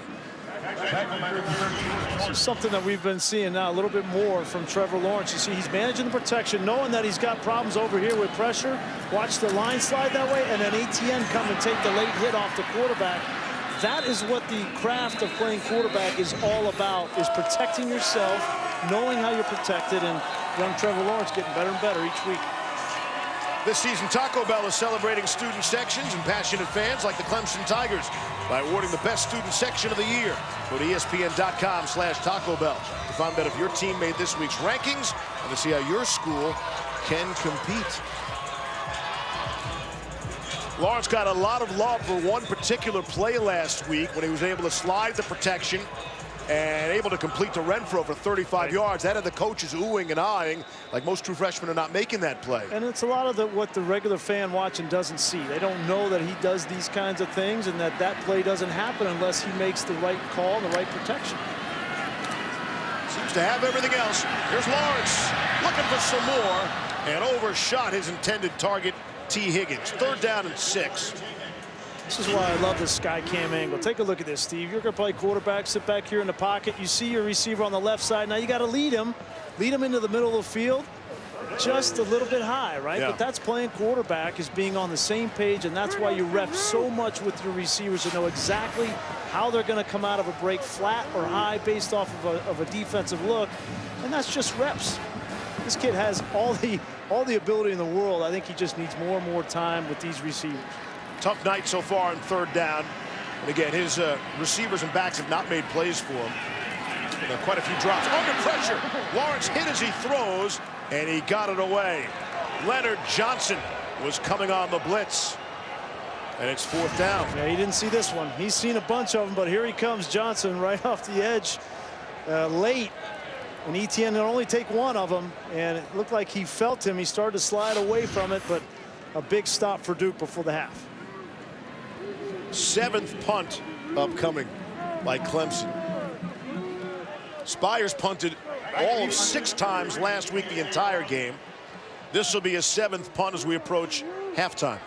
You know, Boston College blitzed Trevor Lawrence a ton last week, and they confused him at times. And young Matt Guerrieri taking a similar approach here with Duke in this first half defensively. Spires looking for the bounce, and he gets it. TJ Ramming will run away. That's our 13th punt of the game as we approach halftime. And we're back in 30 seconds. Brian has pointed to his knee. What could that possibly mean? You think he's going to take a deep shot here, Grease? No, they're not going to take a knee. They'll put it on the ground. See if Deion Jackson can pop one. Well, you can't take a knee out of the shotgun because all the offensive linemen get upset because you lose 4 yards when you do that. Right. But nobody can take a snap anymore, so they got to hand it off. Should have pointed to a handoff. That's it. Zeros on the clock. Been a bit of a punt fest. Again, 13 punts in this half. Clemson was trailing 6-0 in this game. 14 unanswered. As you said, Dabo's been coaching more than you have seen on the sideline in that first half. We've seen maybe all season long. Down to the field. Here's Todd. Coach, 14 punts in the first half. How do you get things going offensively? Well, we got to convert on third down. I mean, we've been atrocious on third down. We came out, missed the first 2 3rd and 2s, had a couple plays there, just missed them, but we just got to settle in. I mean, give them some credit, man. They're playing really well. We were fortunate to hit a couple big plays, but they just kind of outplayed us right there. But we got to do a better job on third down. That's the main thing. Thanks, Coach. Okay. Thoughts from Dabo Swinney at the half. Halftime, Clemson leads by 8. Of course they do. We'll see you for the second half. First, take a look at Adnan, Joey, and Jesse. It is the Mercedes-Benz halftime. Really great ceremony at halftime, honoring all the fallen vets here. Yes. Great tradition at Clemson and the military. Really well done by all the folks here in Death Valley. We'll show you some highlights of that. A lot of places do a military appreciation night. They really do it well here at Clemson. Deion Jackson from the goal line. And he'll get out just shy of the 20-yard line. Steve Lee with Brian Greasy. Todd McShay will join us from the field shortly. So a most un-Clemson-like performance in that first half. 9 possessions, 7 punts. They're fortunate to be winning this football game, really. Well, it's because of their defense, right? Their defense has given up yards, but they haven't given up a touchdown. Just 2 field goals. And that's the way it's been for a lot of the years that these guys, Dexter Lawrence, Christian Wilkins, have been here. And certainly this offense needs to get something going for Clemson. This senior class trying to win their 51st game as a Tiger. Just too tall for Chris Taylor, who goes 6'1", 185. And still, as we open up third quarter action in a 1-score game. And look, full marks to Duke. You know, they come in to a bit of a gaudy record, 7-3. That's more than just respectable in a down year in the ACC. Deion Jackson trying to get back to the line of scrimmage. They'll bring up a second down. It seemed like they wanted to come out and go faster right away, and it looked like initially they got Clemson kind of off guard, because Clemson's always looking over the sideline, right? Brett Venables, their coordinator, who's animated. He's got the get-back coach, and sometimes you can catch them off guard, but it didn't work there. He's animated, and he's getting back. Third down and 10, although we could have cut to him any time and gotten that reaction. Jones will take a shot. Again, looking for Chris Taylor. Trayvon Mullen had the coverage, the junior from Fort Lauderdale. You know, if you're Duke, you're kind of caught in between a rock and a hard place here. You want to take some shots down the field because you know you're not going to have a 12, 14 play drive against Clemson's defense. But when you try to throw those shots down the field, you need some time for Daniel Jones, and they just don't have that consistently enough to be accurate down the field. Starting to wear out their punter as well, Austin Parker. This will be punt 14 of the night. Come out of the locker room after halftime. Maury Rogers to make a few people miss. He'll be stopped, and Clemson will start at the 39-yard line as Rogers gets up slowly. I mentioned the senior class for Clemson. Hard to ask for more. A 50-4 record. Think about that for a second. 3 straight ACC championships, 3 straight college football playoff appearances, 2016 national champions. And if things go as just about everybody expects, they'll be back in the playoff and potentially fighting for another national championship again. And Clemson will start with their best field position of the night at their own 39-yard line. Here's Etienne ripping one off across midfield and brought down at the 41-yard line. Clemson had 17 yards rushing in the first half. That's their fewest in 7 years. That one was for 20. Yeah, and you know that they were in the locker room at halftime, and Jeff Scott drawing up some run plays in there, getting the adjustments made. In order to win the college football national championship, you got to be able to make these kinds of adjustments. Here's Lawrence going to try to carry the football. He swung around and hit by Ben Humphries and company. You know, you showed that senior class, and I can't help but, you know, mention again the fact that Hunter Renfrow, just joining us early in this game, went down hard, hit his head on the ground, looked like an apparent concussion, and it doesn't look like he's going to return in this football game, but his career is going to go down in the history of Clemson football, and the relationship that he's had with this fan base has been special. It's been different, and we just hope that he has a speedy recovery. He's been reminiscing with the coaches all week. He's even joking about how, you remember that wide receiver class I came in with, 4 scholarship guys and a walk-on. Yep. Of course, he was the one walk-on, and 3 of the scholarship players left.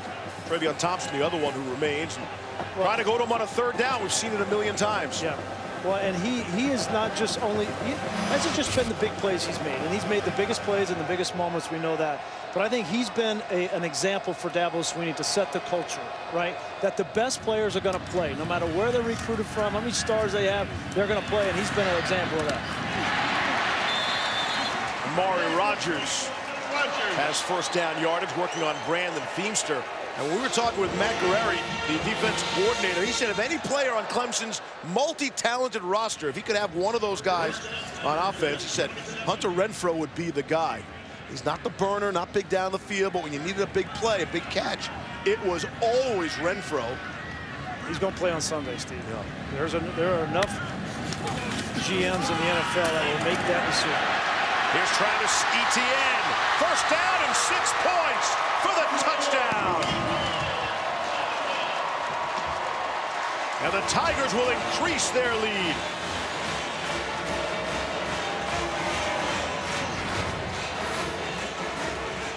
We'll look at the big right tackle, Tremaine Ankrum. He's going to come up on the linebacker on the 2nd level. Looked like he may have got away with a hold right there on Kwanzaa, the backup linebacker. Clearly had his hand out on the jersey, but Travis Etienne with 2 big runs on that drive to establish the run game early in the 2nd half. Good on T. Higgins, the wide receiver, blocking down the field as well for his partner. 5 plays, 61 yards, 141. Well, minute 41. You get the idea of a 27-yard rush. Travis Etienne. He is so explosive. Well, it feels like Renfro's been around here forever. Etienne's only a sophomore.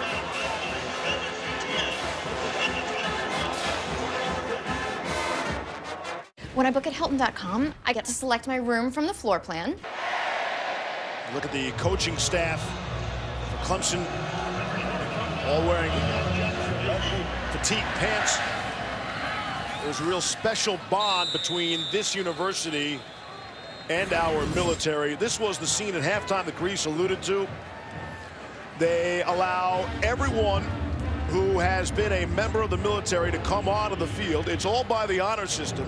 They invite everybody down on the field. And there you can see the support. The place was silent. Could hear a pin drop throughout the 21-gun salute. And emotions like the salutes. Yeah, really cool, really great ceremony at halftime. And, you know, this place and Texas A&M, right? Yeah. The two places that, right when we go on visits around college football, have the closest connection with our military, and it's pretty special. Quick completion. Dabo said earlier this week he thinks only Texas A&M has more officers from World War II than Clemson does. Clemson was a military school until 1955, and this is Dabo's reason for all purple. They save it for a special military appreciation night every year in November, or against another school with a military background. And that's, you know, Dabo's serious about things meaning things, and that's the meaning of the all purple in a game like tonight. A salute to service, indeed.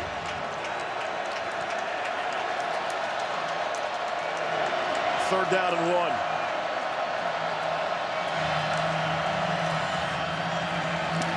Jones will keep it. How's your mesh point? He pulled it out of Deion Jackson's belly. Well, if you're Clemson's got so much talent that they take the mesh point, they take both guys, the quarterback and the running back, and that time Daniel Jones just able to get across the 35-yard line, Todd. Well, Jones starting to limp a little bit. Uniform looks like a crime scene. And on first down, it's Britton Brown. That first down that the Duke was able to get, their first down dating back to early in the second quarter.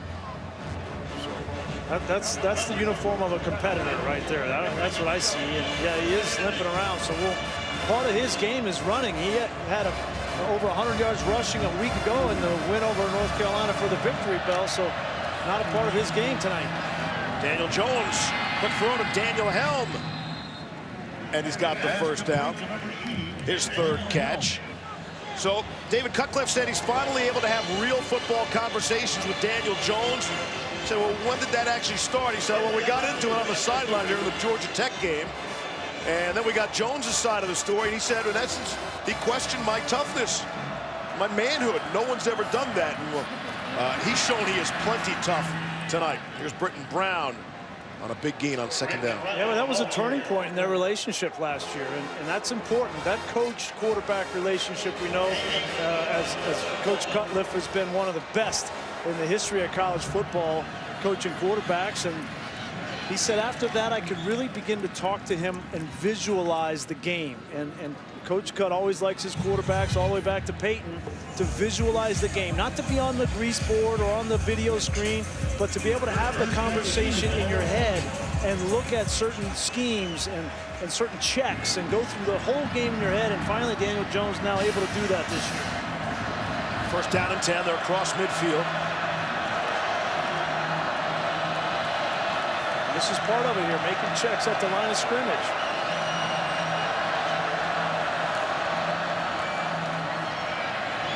Under some pressure, trying to escape, and he won't be.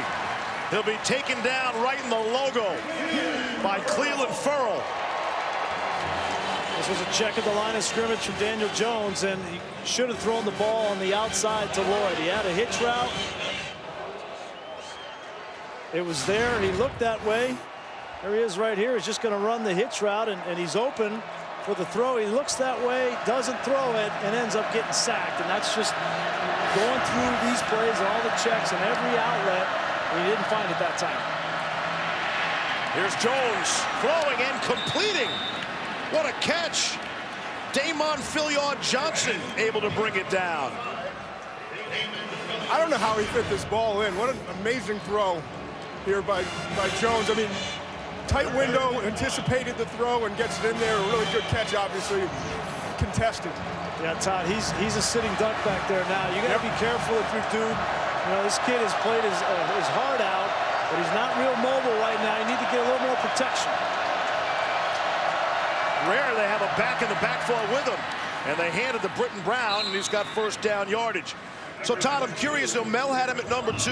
You had him at 6. What does Mel know that you don't? Well, this is what Kuiper does. This is what Kuiper does. He likes to get a splash, especially if he's on Monday Night Football.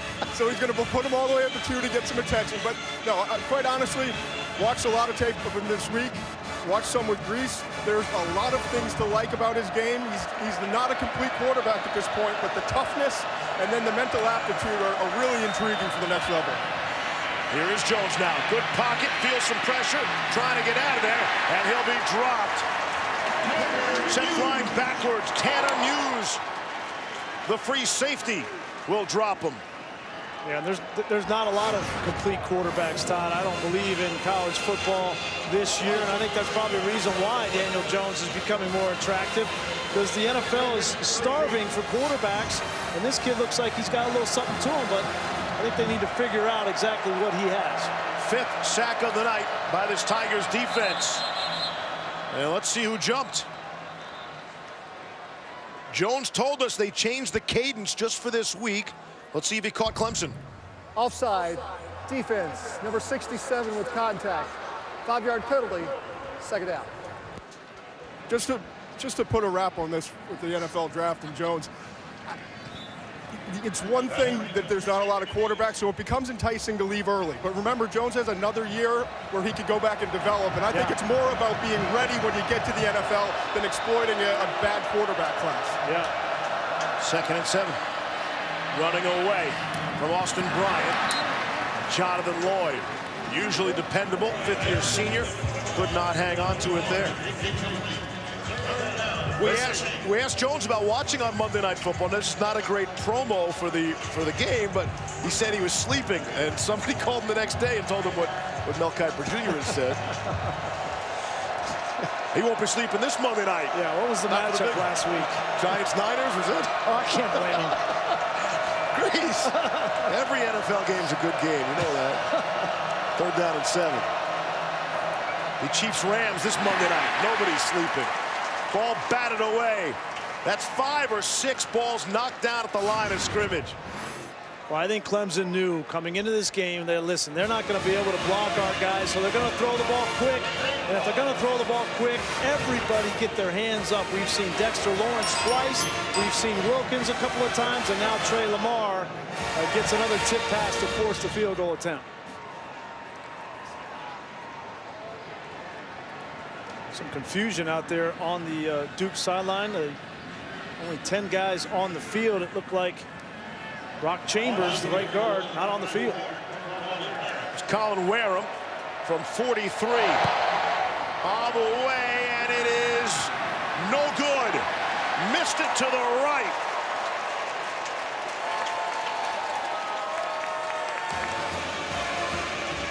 Wareham missed a couple of field goals last week. And a 14-play drive.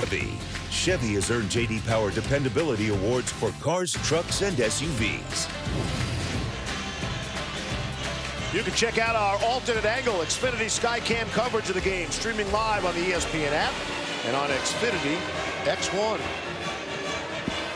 My favorite way to watch the game. It gives you the quarterback's viewpoint. You know, you can see the defense as he sees it.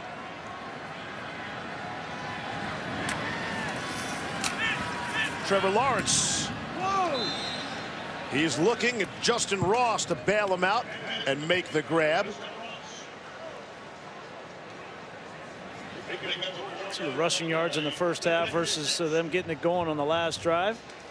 But looks like Trevor Lawrence a little bit off tonight. His accuracy, which has been good throughout the course of the season, especially on the deep throws, but the intermediate and the short stuff tonight has been a little bit off.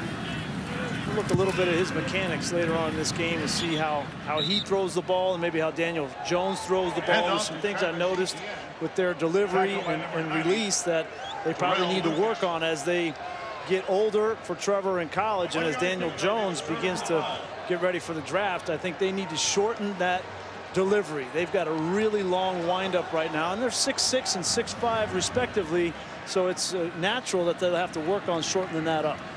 And he has so much talent around him. That's TJ Chase in motion, top of your screen now. One clap, and Lawrence has the football. Down the sideline, looking for a man, and it's Kendrick. He's able to hang on to that one. Darian Kendrick, who dropped the short touchdown pass earlier, able to hang on to that one. It's a gain of 32. Yeah, nice job by Kendrick coming back. He had that big drop. This time it's better coverage, actually. This ball's thrown perfectly on the outside. I really like the touch with which Trevor Lawrence throws the ball down the field. And Kendrick, not a big receiver. First down, Tigers. Physical at the top. Really well done. Working on Brandon Feemster. Maybe Lawrence heard you talking about his mechanics. Still needs to work. It's trying to fix some things. Quick screen out to T.J. Chase. His first touch of the football. Second down and short upcoming. Well, here's what I'm talking about. Look at him in pregame and look at this mechanic. The ball kind of comes down and then loops around and goes out, right? So and that's natural for a big, tall, young, strapping young man. But the ball in the NFL, it's about how fast does it get out. It can't go below that line, okay? It needs to stay high, which will allow him to get the ball out faster. He's not going to have an issue with that playing at Clemson in college, but he will have an issue with that playing in the NFL. Fortunately, he's got a few years to work on it. Here's Lynn J. Dixon, his first carry. And that will go for a loss. Brandon Feemster came up to make the tackle. Boy, and Ben Humphries, the Mike linebacker, the senior captain for Duke, and really the only glue keeping this defense together, comes up. That won't be the final score there in that game. Xander Gagnon has checked in, placing the injured Ben Humphries. Third and short 2. Etienne rips one up the middle. Travis Etienne, touchdown. Doing it by himself.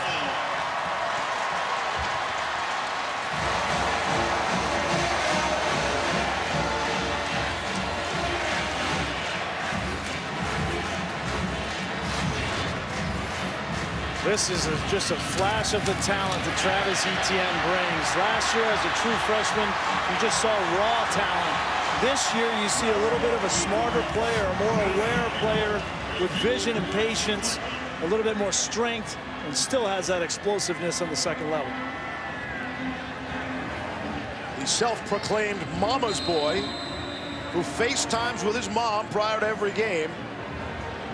Imagine the next time they chat, be a whole lot of smiling going on. Travis Etienne, his second touchdown of the quarter. That goes for 29. Hugel, perfect, splits the uprights. And now more of a score that you would have expected coming in. Second-ranked Clemson on top of Duke, 28-6. And Duke's just wearing down. I mean, they've had so many injuries, and then on that play before the touchdown to lose Ben Humphries, who is really the heart and soul of his defense. Looked like that left knee comes up. Gimpy didn't put any pressure on that knee coming off the field, and your heart breaks for guys like this. That Coach Cutt, when we were talking with him last night, the way that he describes this young man, he says he's smiling, caring, incredible person. That's about so much more than just football on the field, and you see the laundry list of injuries, and when you take the heart out of that defense, then you get Travis Etienne right up the middle. Humphries has the C on his uniform, recognizing him as a captain and the leader. Not the best player on the defense, but the emotional leader of that unit, both on and off the field. See if Deion Jackson can make a spark here, and he can't. Touchback. Take a look at our PlayStation Player Index. And Christian Wilkins has had just about the game you would expect. Senior from Springfield, Mass. Last week got to go home and beat up on Boston College. He likes to have a good time. He's a huge fan of the Power Rangers. That's Christian in the white, by the way. Dexter in the pink. Thanks, I figured that one out. That's a Cleland Furl in the green. I'm only going to say this one more time. Cleland Furl, he wants his last name. He's telling people this week, apparently, nationally anyway, like his last name pronounced Furl. That poor costume on Dexter. A little too snug? Woo. I'm glad he went with the pink, though, you know. It's Isaiah Simmons over there on the sideline. Looked like he might be cramping up, grabbing the toes. So they finally get the respect they deserve. You got UCF in the top 4, Grease? No. Okay, got it. This is serious stuff with Ben Humphries, and you can see the frustration, just how upset he is. He is a senior from Newport Beach, California, and being carted off. We're going to speculate as to the injury. They do have a bowl game in their future. With any luck, he'll be able to get back for that. Yeah, you know, Steve, I get to this time of year, and I watch all these teams, and a lot of these seniors, graduate, players. A lot of these guys are playing their last snaps, right, of their lives, and it's emotional. And we don't know what happened to Ben Humphries, but certainly he's not going to play the rest of this game. Who knows about next week? But these snaps and games are precious for these young men, and it's hard. You feel for them in that situation. And it is, it is 1% of 1%. They're going to play in the league and play on Sundays. And look, teams like Clemson, they're gifted. They probably might have 10 guys, maybe. Alabama, maybe 10 guys out of a class. But for everybody else in college football, it's it's a small handful of players. Well, this is a rough game. It's a tough game. And just tonight, we've seen 2 guys that were underrated coming out of high school, and a Hunter Renfrow and a Ben Humphries, right? But both of them were the heart and soul of their teams. They got hurt tonight in this game, and you hope that they're not hurt too serious. But these opportunities are precious. And all we've gotten on Hunter Renfrow, you can be sure that we would give you everything we heard. All we heard is that he will not return. And that's tonight. Daniel Jones will be dropped at the 30-yard line. Take your pick. Furrow, Lawrence, Wilkins. That time it's Christian Wilkins. Yeah, unfortunately, there's not a whole lot of answers for Duke, because you got to throw the ball to get back in this game, and your offensive line is way overmatched. Wallaball, the center. I know he was a transfer from Ohio State, but he is no match for number 42 in purple or number 90. Either one is going to get to the quarterback. And the punt from Austin Parker. Amari Rogers, excellent punt. Rogers drifting back to the 15. And he'll be stopped at the 21-yard line. It's a 53-yard punt. Talking about the draft, and again, Todd has Dexter 6th and Wilkins 8th. Dexter, I think we see this year that he's just a little bit quicker. He wasn't healthy. He was basically playing on 1 foot last year, and the sack production has not been there this year, but he's been very consistent with pressures, and that's so important in the NFL, being able to get after the quarterback and help in that regard. So he has the greatest upside. Wilkins probably has the least upside, but is most complete player now, and Furrow is clearly the best edge rusher of this group, and he's going to be a top 20 pick. Tavian Feaster. I think Dabo was surprised last year that everybody came back. He thought he was going to lose a couple guys last year. So was everyone. Todd, so were NFL teams that were expecting and wanting a pass rusher. Todd, have you ever seen a defensive line group that's been this good, this highly rated going into the draft? NC State had a group a few years ago with McCargo and Williams and those guys that were really good, but not to this level. We're talking potentially 3 top 15 draft picks, and it's so rare. Here's Feaster spinning away, and speaking about that defense, we asked Brent Venables about it, and he said next year it's demoralizing. I'm thinking about early retirement. I mean, Venables is one of the great defensive coordinators, one of the most highly compensated defensive coordinators in the country, and so this recruiting class would be very important at that position. No question. He's going to lose not just the starters, but a bunch of the reserves. Lawrence will spin out of trouble. Trying to get the edge. Down the sideline. Trevor Lawrence puts a foot in the turf. And this is the X factor. 6'6", can throw it down the field, but he also brings this element. Play breaks down now, makes something happen now. He gets out here to the outside, and his teammates are going to give him a hard time right here. I'm not sure why he just ran out of bounds. 19-yard gain. Probably should have been 29. He'll hear about it.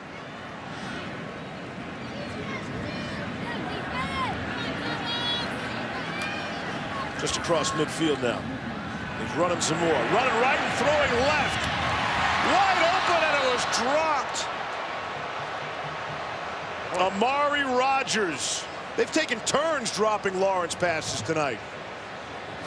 I tell you what, remember last year, the beginning of the year, Deion Kane and others, they had a really hard job catching the football. A lot of drops. And tonight, it's reared its ugly head again. We've seen time to time big plays down the field with Overton and now Rodgers dropping the football.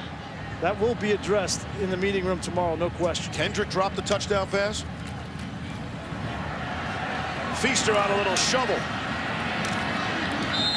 Back to the line of scrimmage. Final 20 seconds of the third quarter. Yeah, take it. This was the one you mentioned with Kendrick, which would have been a clear touchdown. Etienne has had his turn, and now Rodgers. Yeah, Galloway had that big throw out. It's possible for some people to try to check into the wrong one. What do you mean, check? On occasion. Happened to be Todd this time, but it could have been us some other time. Getting a good track record. Hey, they got a lot of hotels, a lot of great places to stay. And we've stayed at all of them. Adam Choice lowers the shoulder and the boom for a first down. Ah, big time. Lummy Young coming up. Watch this hit in real speed.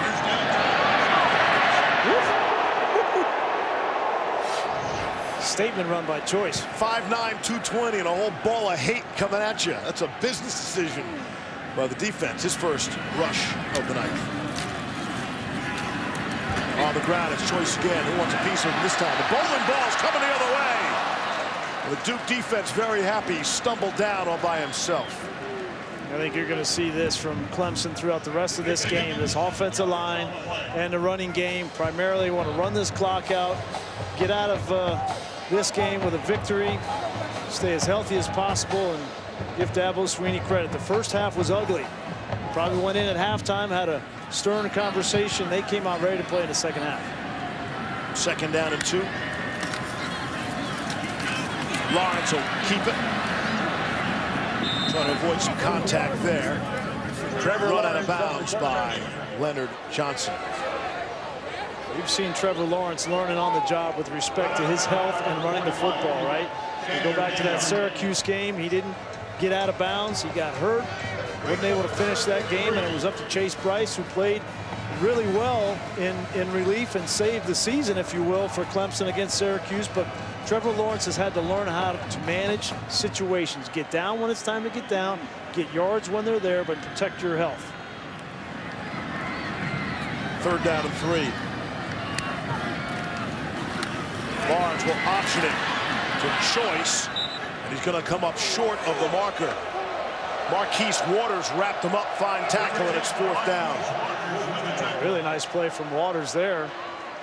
And no hesitation from Dabo Swinney. They're going to bring in Garrett Williams, a tight end, for a 2 tight end set here. And the way that Choice has been running the ball physically, I agree with this. Garrett Williams honored today, an academic senior. He'll either be back or he'll be in the Marines come next season. Fourth down and 1. On the ground with Choice, and they're pushing the pile for the first down. That Syracuse game might look as the turning point of the season. Because of everything that was going on around this team. Steve, I want to take a look at Gage Cervenka right here. That's the reason why he's starting now at that right guard position. Just gets low center of gravity and comes off and drives the defender off the ball. That's why he's playing more on this offensive line. Kendrick. Choice to shovel into Kendrick for a few. That September 29th game, think about what was going on around these parts, right? Kelly Bryant is demoted. Trevor Lawrence comes in against Syracuse. Takes a big shot in the second quarter right there. And the redshirt freshman Chase Bryce comes in to lead Clemson back from a 10-point fourth quarter deficit to win 27-23. Dabo said 95% of teams lose that football game. This team won that game. You're right, and every championship season has a turning point, you know, and that's certainly if Clemson is able to continue on like we think they will, and get to that college football playoff, they'll look back. And Chase Bryce has played an integral role in that. And Dabo Swinney said to us yesterday, they came into the season with 2 quarterbacks that they really felt good about, obviously, in Kelly Bryant and Trevor Lawrence. They found out that Chase Bryce is a football player. Yeah. Dabo said he's going to be the 5th-year senior. Everybody said, where have you been hiding this guy all this time? And Chase Bryce has his turn on 3rd and 7. Lawrence throwing, and it's knocked away. Travion Thompson couldn't haul it in. Leonard Johnson on the coverage. There is a flag. Holding, defense number 33, 10-yard penalty, automatic first down. Leonard Johnson, flag for the hold. You can kind of tell how hard you played tonight if you're Duke. You're wearing those white uniforms. Right. Whole lot of grass stains. No, they can hold their head up high. They have played with effort tonight. They have not backed down. They have not been as talented, and we knew that, but they have not shied away from the physicality of this game on either offense or defense. And again, if you're just joining us, they are playing without their 4 best defensive players tonight, and then their emotional leader, Ben Humphries, goes out, and then Brandon Hill was ejected. Throwing for the end zone, caught, touchdown! It's T.J. Chase. And Clemson will tack on another score.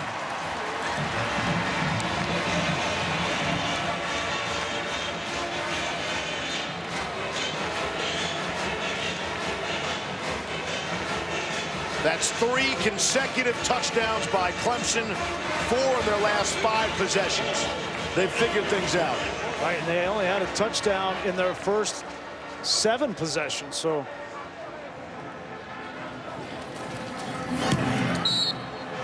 Extra point is through. I think you saw some adversity in the first half for Trevor Lawrence. And now in the second half, he has found his rhythm. A great throw. Kid just probably wants to be back on the field with his teammates here at the end. It's the worst feeling to be in that locker room, right? Sitting on a training table and knowing that all your guys are out there still battling. You just want to come back out. They'll go to a bowl game for the 6th time in 7 years, and hopefully he'll be healthy enough to make that. Steve, I want to show you something about Christian Wilkins. Everybody talks about what a great player is. He's a great player. But I want you to see these are all special teams plays, okay? This is punt rush. He's rushing the punter. Now he's in punt protector. So he's got a block for his punter, puts his face in there. Then he's on the edge and field goal. I mean, this guy does everything. And after every play he plays on defense, then he's playing on all these special teams. Yeah. He's the first guy into the end zone to celebrate when the offense scores. There is no limit to this kid's energy and his contribution to the team. So why don't they baby him? He's so important to the defense. Why throw him out there? Why come they're not worried about him wearing him out? All these extra snaps. Because he's the one going to Dabo and saying, hey, I want to do this. Put me on that. Put me on the short yardage of goal line like the fridge. Give me. He wants to play as many snaps as he possibly can. He's still doing the Power Ranger dances over there. Having a good time. And, of course, he is the first ever, as Dabo said it, 2-time curtain call. Got to be honored last season. They weren't sure if he'd be returning again. They honor the seniors, those academic seniors, not based on how many years of football you have left of eligibility. There's Deion Jackson. Then he got honored again tonight. Got a feeling they're going to honor him at the next level, too. Well, you know, how you compete and the motor that you have is so important. So many positions, especially defensive line. And listen, he's of the 3 first-rounders we talked about with Burrow and Dexter Lawrence, he's the least talented of the group. But it's all those little things that he does and the energy that he brings that makes him so attractive to NFL teams. And so durable, guys. His 41st career game starting tonight. That is the most ever by a Clemson defensive tackle. As Deion Jackson is met right in the middle. Chris Register, welcome to the score sheet. He gets a tackle, the graduate student. I still remember when Christian Wilkins burst onto the scene, right? It was that fake punt, right, in the bowl game several years back. And everybody's like, no way that was a defensive tackle that just caught that ball on a fake punt. But we have been really fortunate, you know, in college football to have a person like Christian Wilkins, such a great player, great personality. We're going to miss him. in college football. There's no question. He's so entertaining to watch on and off the field. Jake Bobo records a catch. Denzel Johnson makes the stop for Clemson. You see number 67 there, Albert Huggins, running into the football game, and he's been overshadowed by Dexter Lawrence and by Christian Wilkins. But I think Albert Huggins is an NFL defensive lineman. That's how good this guy is, and nobody talks about him. But let's watch him here in the fourth quarter and see how he dominates. On a 3rd down and 11. Duke's running the football. Deion Jackson for a yard. We'll bring up a 4th down and forever. And that's the point you were making, that in this front 7 for Clemson, they've got 8 or 9 seniors that will not be coming back next year. So it's going to be a complete rebuild defensively. They've got talent, yes, but they won't have experience on that front 7. And so the work will be cut out for this coaching staff on the defensive side next year. 10th punt of the night upcoming for Austin Parker. With Amari Rodgers back deep. Rodgers at the 26, a fair catch. 8:20 to go here in the 4th. It's all Clemson. That was in a football game. They were trailing 6-0 to Duke. And then in the end, things are going to work out just fine for the number 2 team in the land. And their number 2 quarterback, Chase Bryce, is in the game for Clemson. On the ground, a Tavian Feaster. Take a look at today's unexpected outcome. Brought to you by Exxon Mobil. You saw the defensive linemen, they were dancing it up on the sideline over the years. Dabo has shown some of the moves. It's easy when you're winning all the time, right? Right. But the unexpected part might have been this. This is David Cutcliffe. Oh, with some staff members. Little James Brown? Yeah. That was last week. I feel good. Let's slow this down. This is after beating North Carolina for the 3rd consecutive year. Coach Cut getting loose a little bit last week. I don't think that was. I think that was get up off of that thing. Was that? Yeah, it was. Yeah. I was just saying I feel good. Oh, you feel good. You feel good. David Cutcliffe, when he got back to his hotel room last night, he and his wife, waiting for them was a nice gift basket from the Sweeney family. Dabo and his wife very close with Coach Cutcliffe and his wife. Chris Lowe from ESPN.com is covering the game here tonight. He had that little gem of a nugget. So much respect for the two that both really started at Alabama. Yeah, no, both have Alabama roots. And going back to Gene Stallings, who was a mentor to both of these men. And they've been together here in the ACC for the past 10 years, each of them, and developed a really nice relationship. It's gone back a long ways, over 20 years. And these are two of the best that we have in college football. Two of the best coaches, two of the best men and leaders of men that we have. And I'm really happy to know that they kind of lean on each other from time to time. Carson King was about to get an opportunity to punt it away.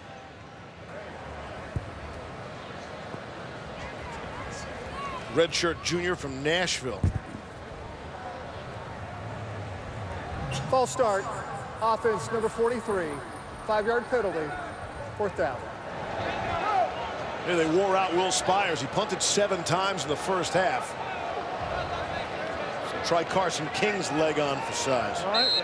I hear you, but I also think he wants to see what this young kid has, because he has not been happy with Spires. And so why not take an opportunity here in the 4th quarter to see what the young kid's got? Imagine that kind of luxury. Hey, what's wrong with your team? We'll figure out the punting situation. Got a nice punt. Everything else is so good. Carson King. Last one, a TJ ramming. And make a note, Levy. It's a 49-yard punt. See 97 in the next month. You'll know why. They will see him next week when arch rival South Carolina comes to town. How did Dabo like that punt? It's a nice life when punting's your only problem as a football. All the NBA action as well. The Lakers fell tonight to the Magic. And an inside look at the Warriors offense without Steph Curry. Quentin Harris has checked in as quarterback for Duke.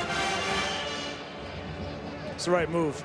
Daniel Jones played his heart out tonight. He was getting hit on nearly every down and limping around, not able to move and protect himself. You still got a big game next week against Wake and a bowl game. Protect your quarterback. Here's Harris on the run. It was split defenders, and he has first down yardage. Man, he came right up the back of that receiver. It's Trayvon Lee. Oh, man. No, it's Philly Johnson. Yeah, Philly Johnson. Man, he got bent back. Good to see him able to run off the field. Had a lot of injuries tonight. It's been a hard-hitting affair. Saw Harris in this game earlier. Came in to get a first down run. Now he's back at quarterback. 6 minutes to go in the fourth. Mateo Durant gets the carry, the freshman. Mentioned Steph Curry.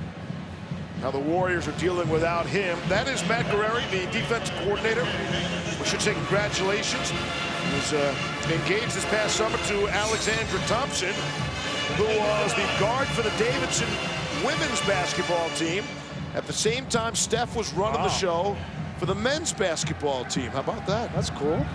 They're friends? Friends? Yes, so they were invited to Steph's wedding. And Steph will be invited to theirs. Very nice. Imagine the wedding gift Steph Curry could bring. Where was the wedding? Check. Yeah. Is that on the card? Why don't I just read the card? No, it's not on the card. Okay. Do you know? No, I don't. Steph is day-to-day with a patellar bruise. By the way, injured.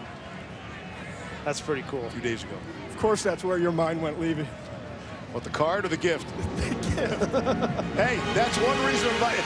You get 2 reasons to invite Steph Curry to your wedding, right? It'd be cool. Oh, that was the first one? It'd be cool. He's my best man, Steph Curry. I'm glad I'm already married, so I have to invite you to my wedding. I give good wedding gifts. Candlesticks are nice, I understand.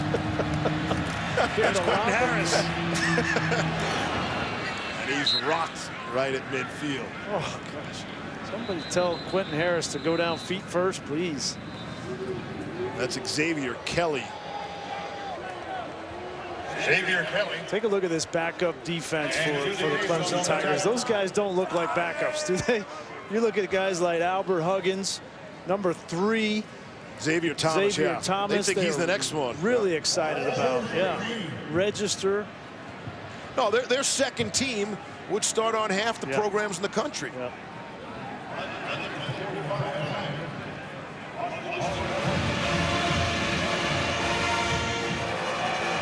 Austin Parker is back to punt. He's punted 46 times this season prior to tonight. And this will be punt number 10 for Parker.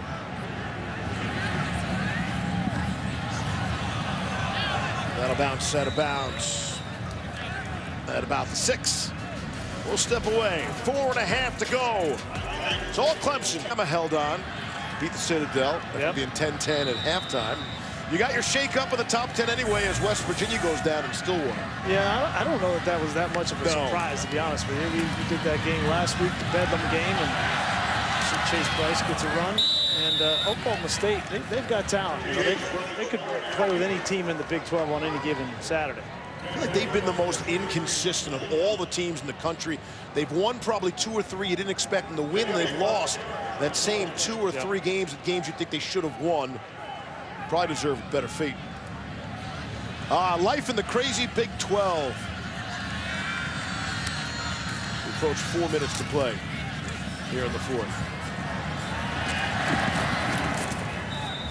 Jay Dixon turning the edge. Here's Adnan. All right, Leaves, thank you. An update on what's happening in Norman, Kansas, and Oklahoma. You know, the Oakland Athletics gave Kyler Murray $4.6 million.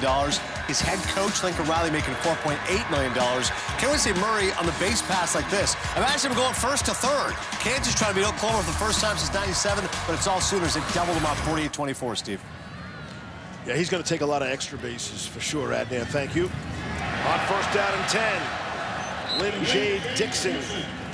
Clemson just keeps rolling out new skill position players. It's amazing.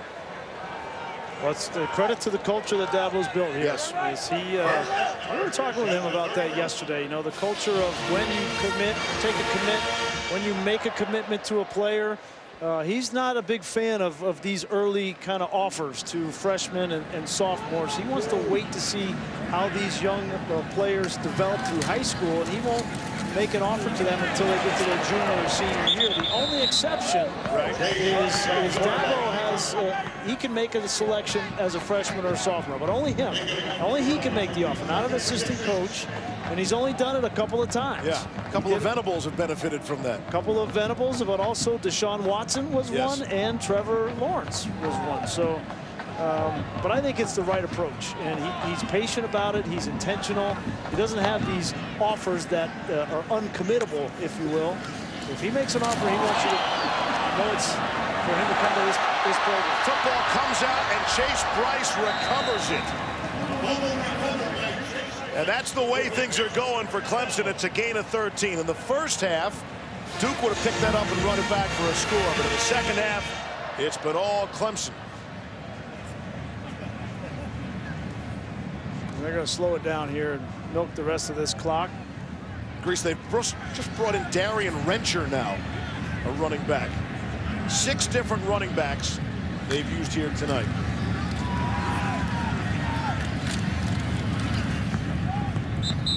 Clock will wind under 2 minutes. Speaking of, early commitments, see Lane Kiffin offered an 11-year-old a scholarship. Come on. I'm not even kidding. It's Matt Leinart's son. Oh. Really did. So there's the other end of the spectrum, too, right? Didn't he do the same thing with David Stills? Yes. He was 13. No, he was 13. Much older. It's getting worse. Much older. Dabo said, I refuse to meet with a 9th grader. 9th grader sounds much younger than a freshman in high school. It's the same thing. Well, it was interesting, when Trevor Lawrence came, Brandon Streeter, the quarterback coach, said, listen, coach, I need you to visit with this kid and his family. And they were having a camp while they were on campus, but Trevor Lawrence wasn't even in the camp. He was just visiting, and Streeter said, I need you to meet with him. And the kid's in 9th grade, and Dabo said, I'm not meeting with him. But then Streeter, very smart, says, well, he's already been in Nick Saban's office, he's been in Les Miles' office, and so Dabo relents and said, okay, well, fine, I'll give him 5 minutes. 5 minutes, but I'm not offering him. Right. And I think that Trevor Lawrence appreciated the honesty from Dabo Swinney in that meeting, where he told him, listen, I need to see you develop. I need to see you grow. I want to see you play. And I want to know what you're all about as a person. Is this 7, Ben, the 7th running back? This is Ryan McClain, Grease. What do you got on Ryan McClain? He must be a senior, and it's senior day. Yes. Senior from Plymouth, Indiana. There you go. 1, 2, 3, 4, 6. Get you a rush. Say you played football at Clemson, right? Well, absolutely. Here's what happens. These guys come to these schools, they walk on, and they service these teams for 4 years. Scout team. Yeah, scout team. And so, absolutely, get them in the game. It's their last opportunity. Get them a rush. Dabo's got a lot of this figured out. Darian Rencher, the ball carrier. And that senior class will win their 51st game. That is the most in conference history. Only a couple of Alabama classes have won 51 or more games. Simply amazing. A few hours ago, Duke had a 6-0 lead. 35 unanswered by Clemson in a no doubt about it kind of second half. Tigers have made their point. Down to Todd McShay with Dabo. Coach, we talked about the first half struggles on offense. Got things figured out in the second half. What was the difference? Well, we got the run game going, and we were better on 3rd down. We didn't run the ball very well first and second down. That hurt us on 3rd down, but we got it going, settled in. Guys accepted the challenge at halftime. Still, we're inconsistent. We dropped too many balls tonight, but hey, really proud of the guys coming out and doing what we need to do in the second half. Senior night, 51st win for this class. Sets a record, school record and ACC record. What's this win mean to you? Well, it's special because I know it means a lot to our guys. These guys have been here 4 and 5 years, and And to be the only group that can say they've won 51 games in 4 years, that's something they'll remember the rest of their lives, and they deserve it because they've been an amazing group of young people. For me to be able to come to work with these guys, they've made my job easy.